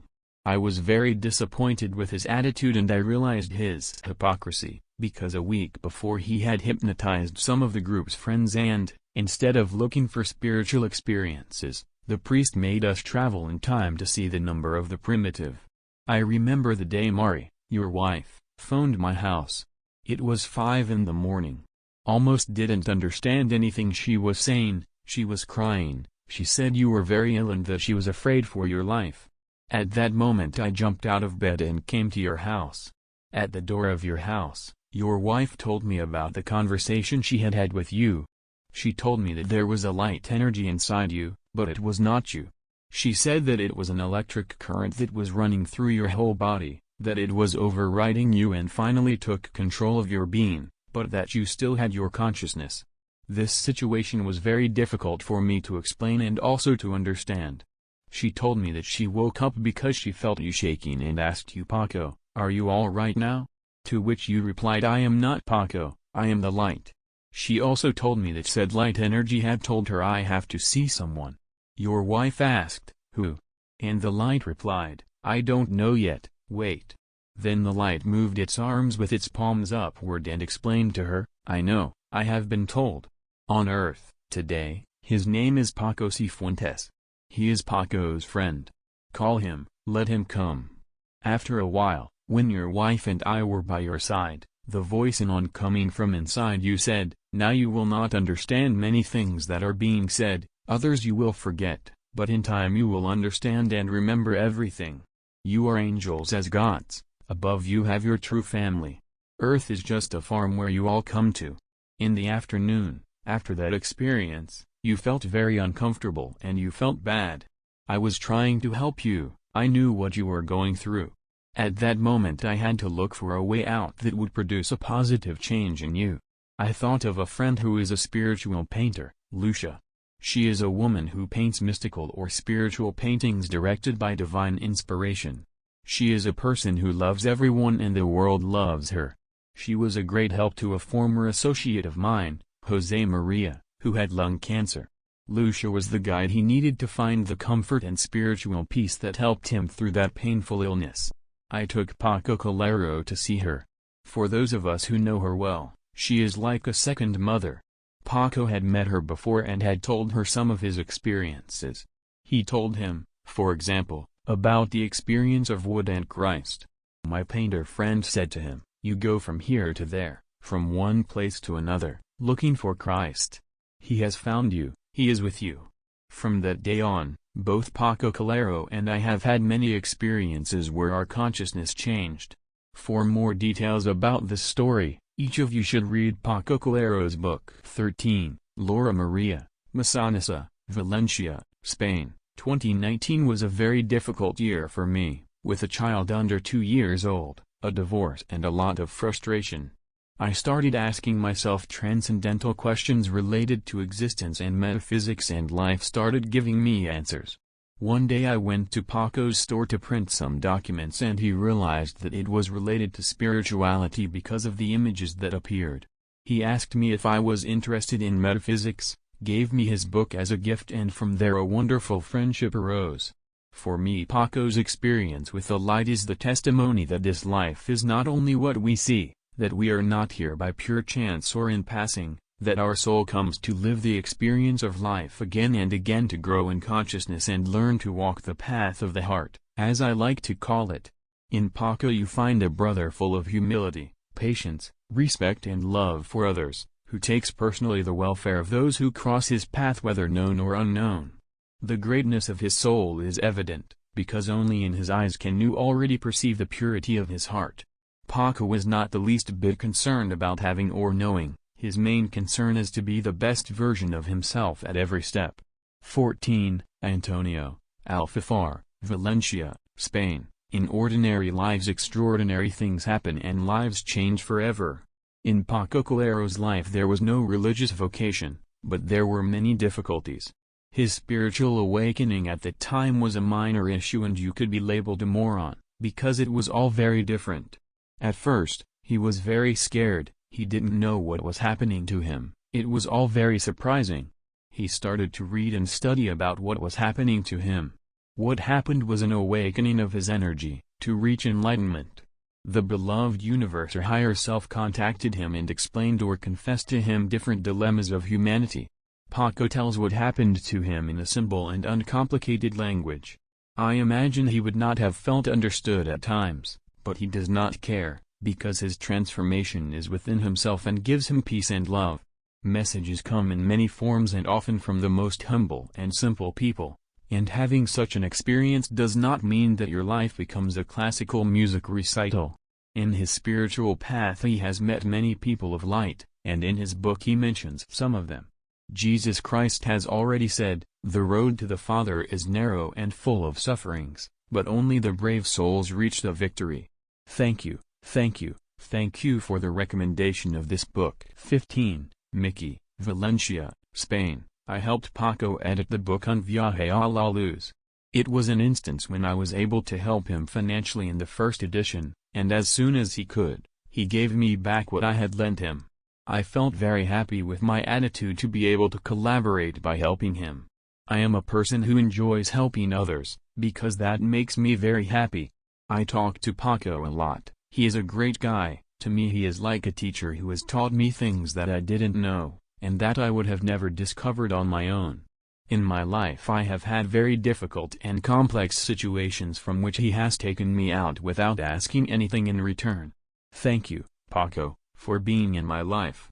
A big hug.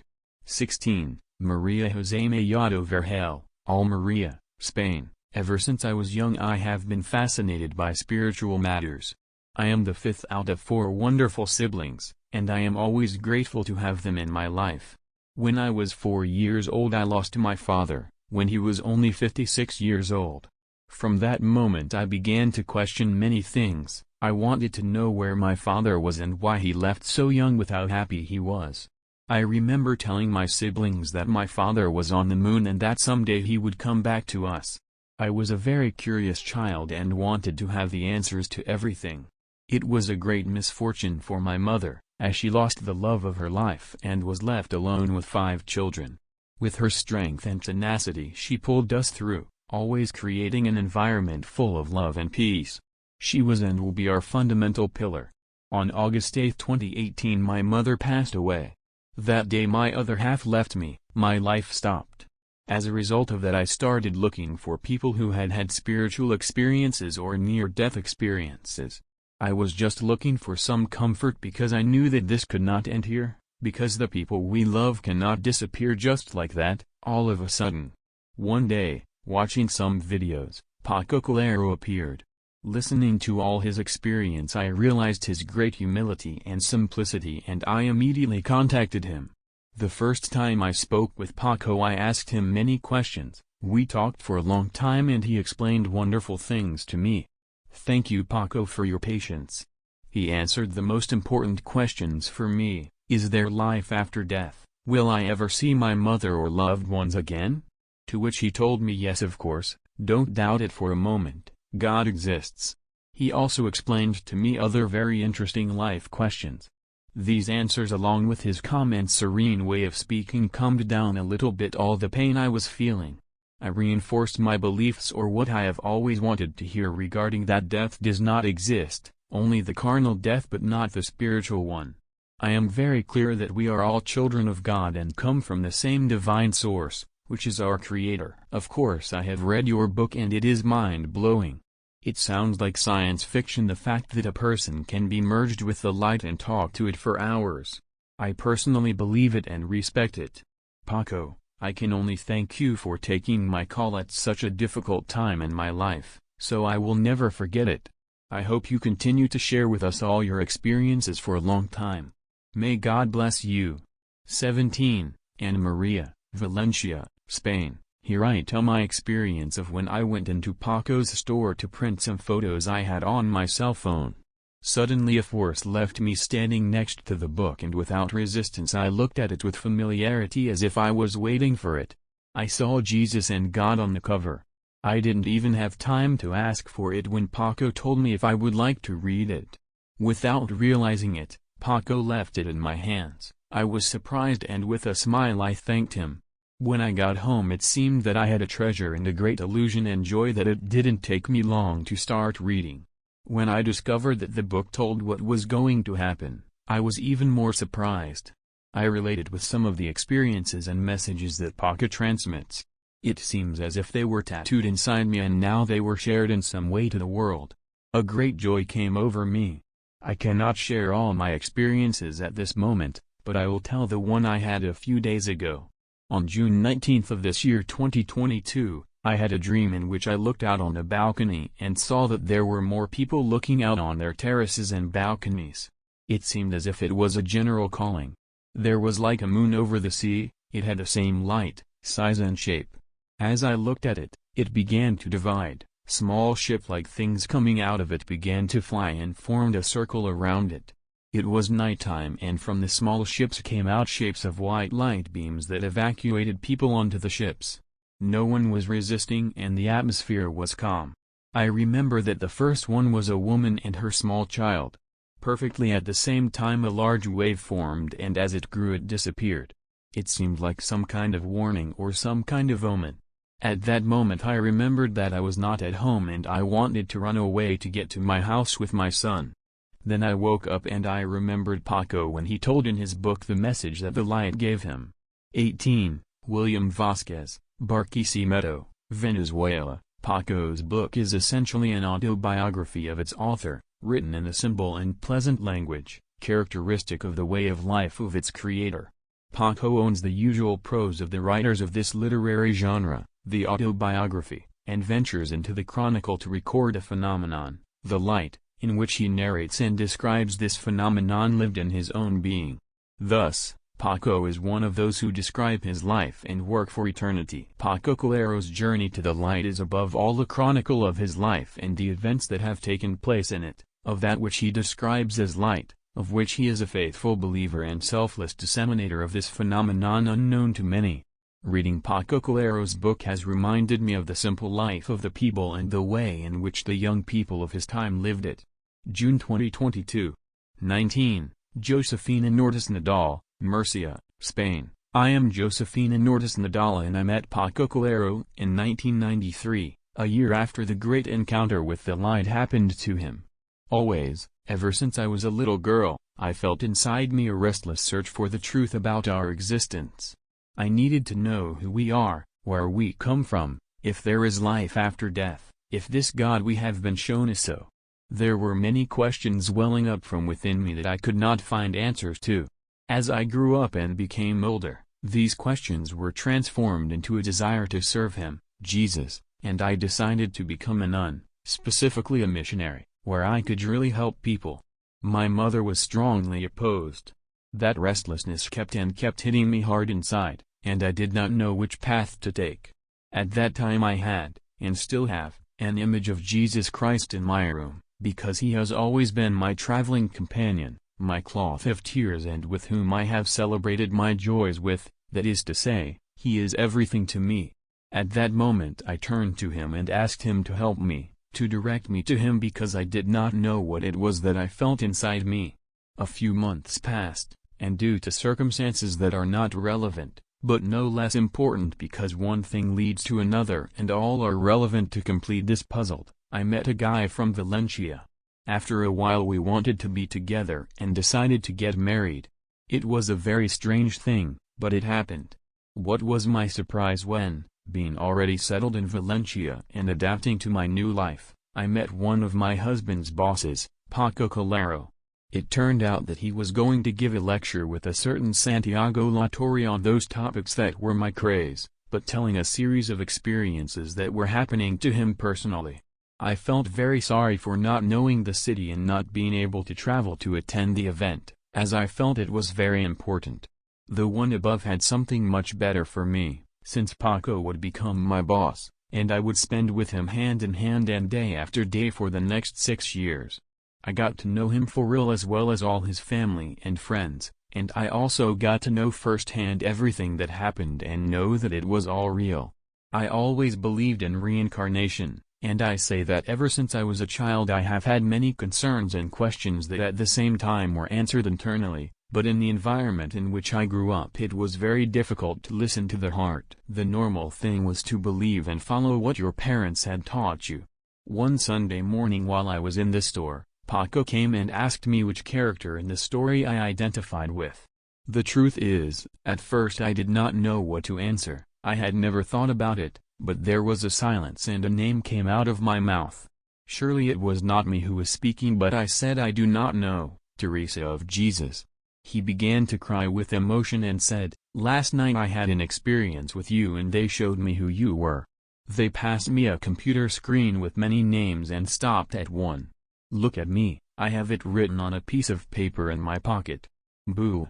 I couldn't believe it, it was too much for me. I have always been and am very humble. That's what my parents taught me, humility, honesty, very good values and principles.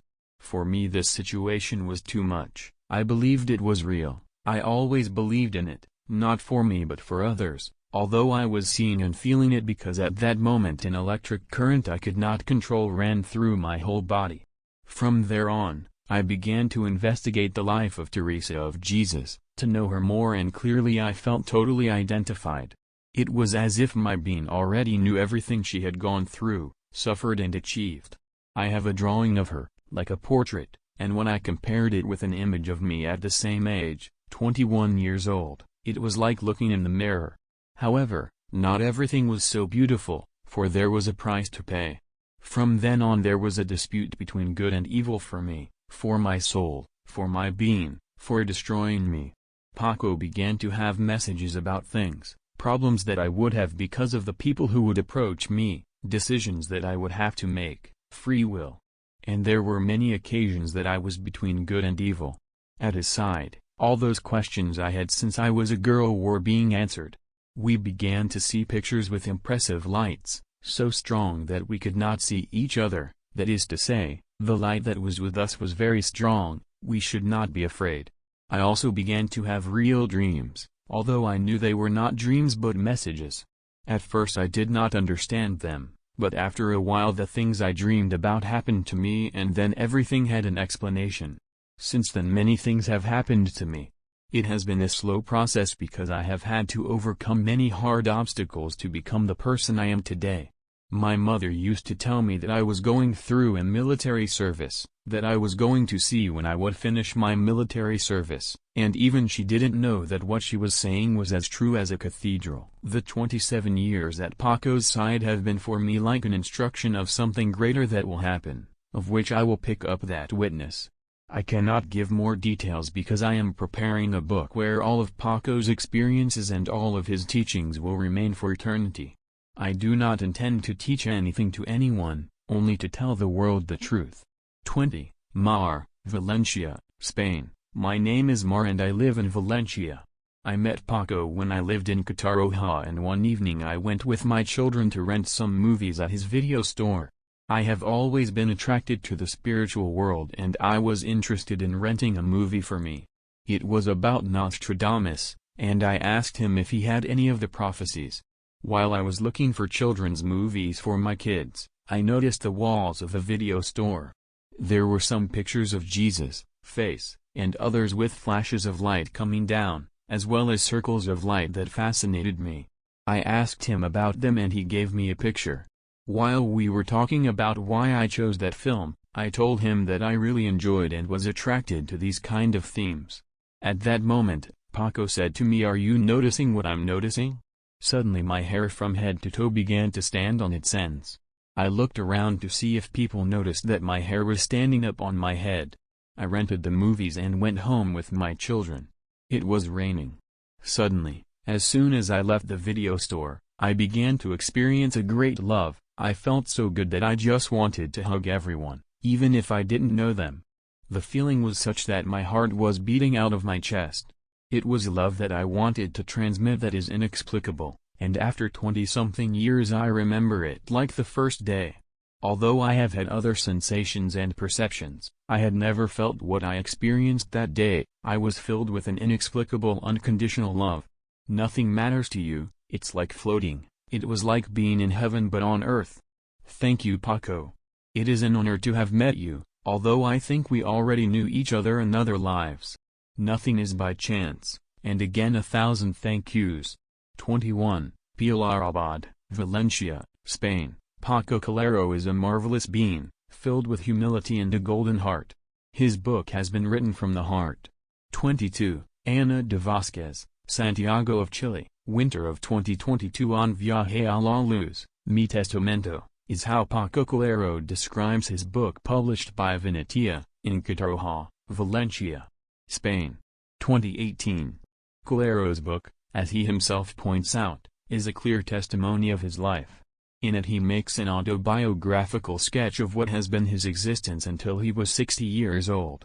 Describing life and the events that took place in it is a practice of characters of recent and not so recent history. The Venezuelan general, statesman and liberator, José Antonio Páez, in the last days of his life in New York, wrote one of the best autobiographies ever read in America. So did the Spanish-American genius of letters and Spanish grammar, Andrés Bello, in Santiago de Chile, who narrated his life to his disciple Luis Miguel Amunategui, an excellent Southern historian who collected the work and life of the genius in his autobiography, the best written by the Venezuelan Chilean. Likewise, did so Ramón and Cajal in Spain and Nelson Mandela in South Africa. In short, it is not surprising that Paco Calero was clear that he had to describe his life and his adventures, as he points out, in his own handwriting, without waiting for what some chronicler or historian could tell about him and his life.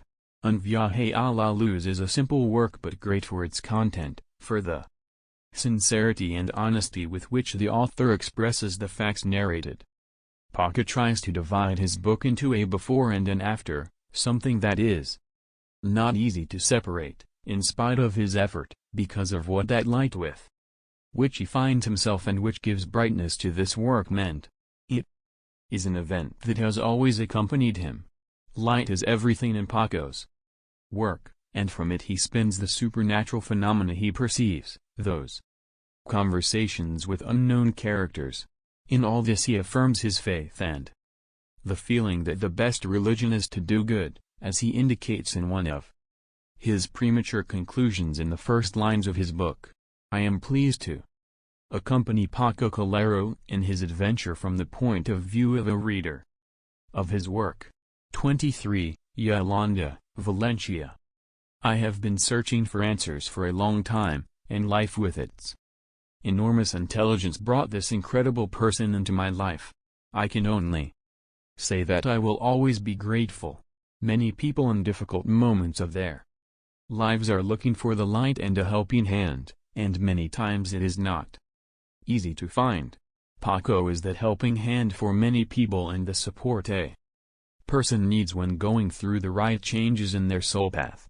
He gives you the strength to know that he will always be there, through thick and thin. He is there for everyone, and it doesn't matter if you have known him for a long or a short time. He knows what each person is going through, and what his divine work is, which he puts above merely material matters.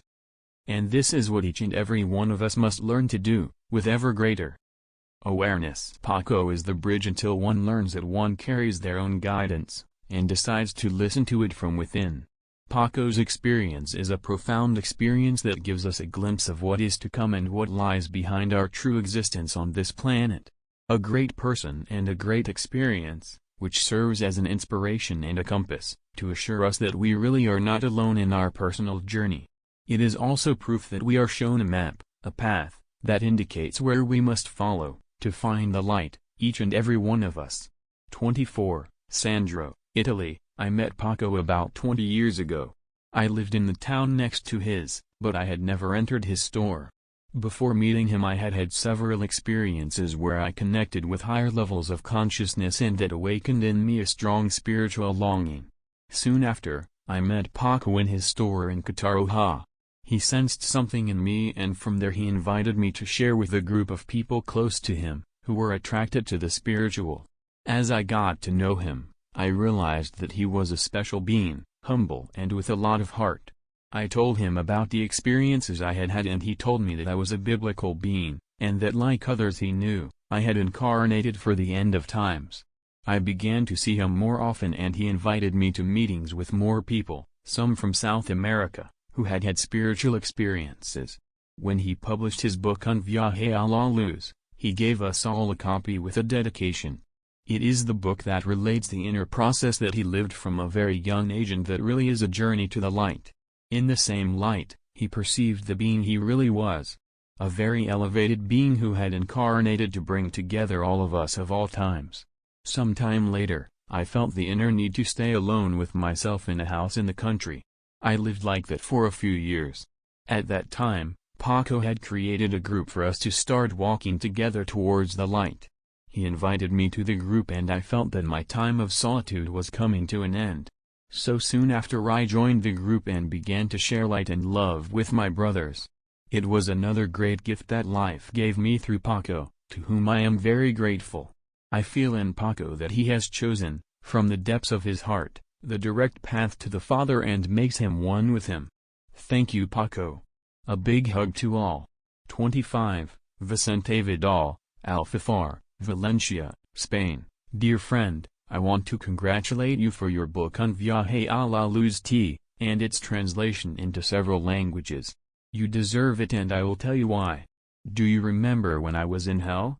You came down and rescued me without asking for anything in return. In fact, everything I needed you were providing me with. Now I want to share a lucid dream I had. I was in levitation at a height of 3 or 4 meters. I saw many people entering your tent with clothes of other times, like drunkards, and voices were heard pronouncing the name of Ezekiel, and they said, "Ezekiel, help us." They would go in but not go out, because you gave them a solution to their problems. Just like you do in your real life and today. Thank you, my friend, never change. 26. Cristina, Argentina. It is a pleasure to listen to Paco, which is like listening to my uncle, me uncle in capital letters, and the fact is that with Paco I feel the same as with him. With your words I feel that I already knew it from before, and as I was always misunderstood, it is a pleasure to have met you and listen to that great voice that reaches, and in what a way, to the heart. 27. José Miguel, Córdoba, Spain. My name is José Miguel and I am from Córdoba. If I'm not mistaken, my first contact with Paco was back in 2010. I saw him on the internet through some videos and something told me you have to meet him. I thought this man will send me away, but I didn't want to give up trying. At that moment, by the hands of destiny, Although I don't believe in destiny, everything is planned. Another person passed me his email or confirmed that they knew him and encouraged me to send him an email. Anyway, the fact is that I contacted him, and in his answer he gave me his phone number.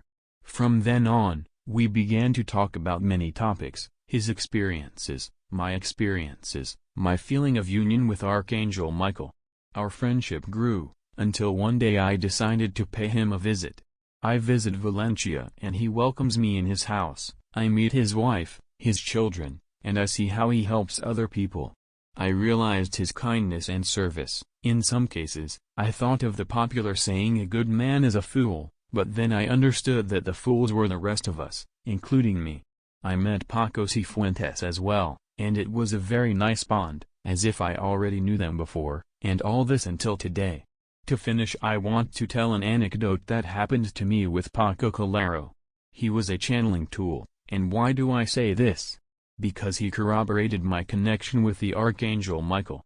It all happened one night, one of those dark nights of the soul that we all go through at some point. I began to talk to my Archangel, as if I were talking to a lifelong friend. I cried in anguish over my personal situation and needed him to confirm his listening. I didn't know how or when, but it would help me get through those moments and realize that we are heard and blessed. After that moment of darkness, the light came. The next day, I received an email from Paco, telling me that what I had asked for, that he did not know what it was about. He was told that it was confirmed, that everything would be fine, and that I was very cared for. My heart at that moment vibrated with joy and hope. We are not alone, we just think we are. Our connection is there, we just don't take advantage of it. Paco was the driving Wi-Fi that helped me believe I am a divine spark of something greater, the Archangel Michael, who is like God. 28, Licos Aptas, San Luis Potosí, Mexico. I met Paco again a couple of years ago. He contacted me thanks to a friend, Aida Fuentes, who came to a shamanic ceremony a few years ago, and, thanks to her, the energy of our frequency could be matched and contact could be made.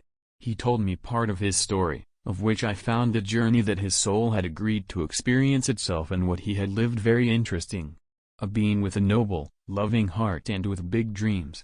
All of which that from his vision and perspective he carries out, creating beautiful encounters that fit perfectly according to what he lives, along with his message of love and unity.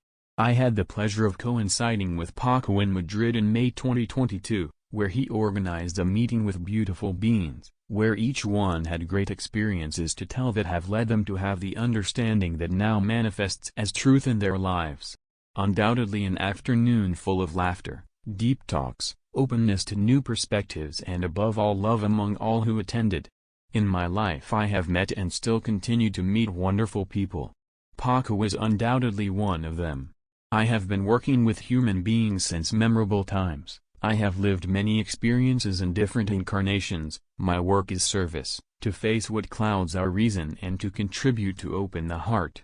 In this way, to remember what we are, and based on this, to reconnect with the source of divine love.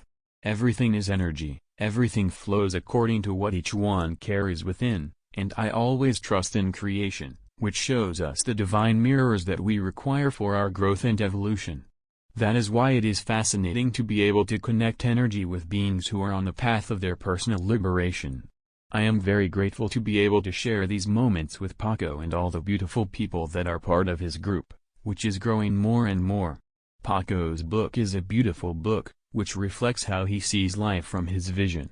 He transports us to many places, always with illustrative anecdotes of what has happened in this beautiful journey that he has been on Earth. Everything is perfect, everything comes at the right time. That is how our encounter was. 29, Juan Alvarez, California. From my point of view, the reality of life is very different from the general view of society. We look like zombies walking among people. We no longer have values or principles, much less do we have God, the source, the superior being, or whatever each one prefers to call it. The world is upside down and we do not believe in anything. The rich, the more they have, the more they want, and the poor lick their whiskers. It is time to make a change that will make a big difference in human beings, so that this planet will be a better place. It is in our hands to leave excuses aside, to understand that we are all equal, because we all carry the same divine essence that is living different lives and under different circumstances. We must abandon the thoughts that only lead us to worry about our own welfare. Respect for life and for each of the lives of our brothers and sisters, as well as love for the Creator of the universe, must be the guide that directs us. And sadly, we are losing it. Paco Calero and this book in which he tells his life and the great experience with the light helps us to recover the perspective of the meaning of life, helps us to recover all those values and principles linked to respect and love that connect us with the Christic being that each one of us carry inside. When this book came into my hands, I was so shocked that I had to stay at home reading and meditating on the message it conveys. I am a businessman, and that meant that my employees had nothing to do that day. The impact that reading it had on my being was that great. It changed a lot of the feelings I have towards certain things or situations that I didn't value. If you read this book with an open mind, you will understand that we must connect with our spiritual wisdom. By giving yourself the opportunity to read it and understand its message, the inner feeling to continue with the work of consciousness grows.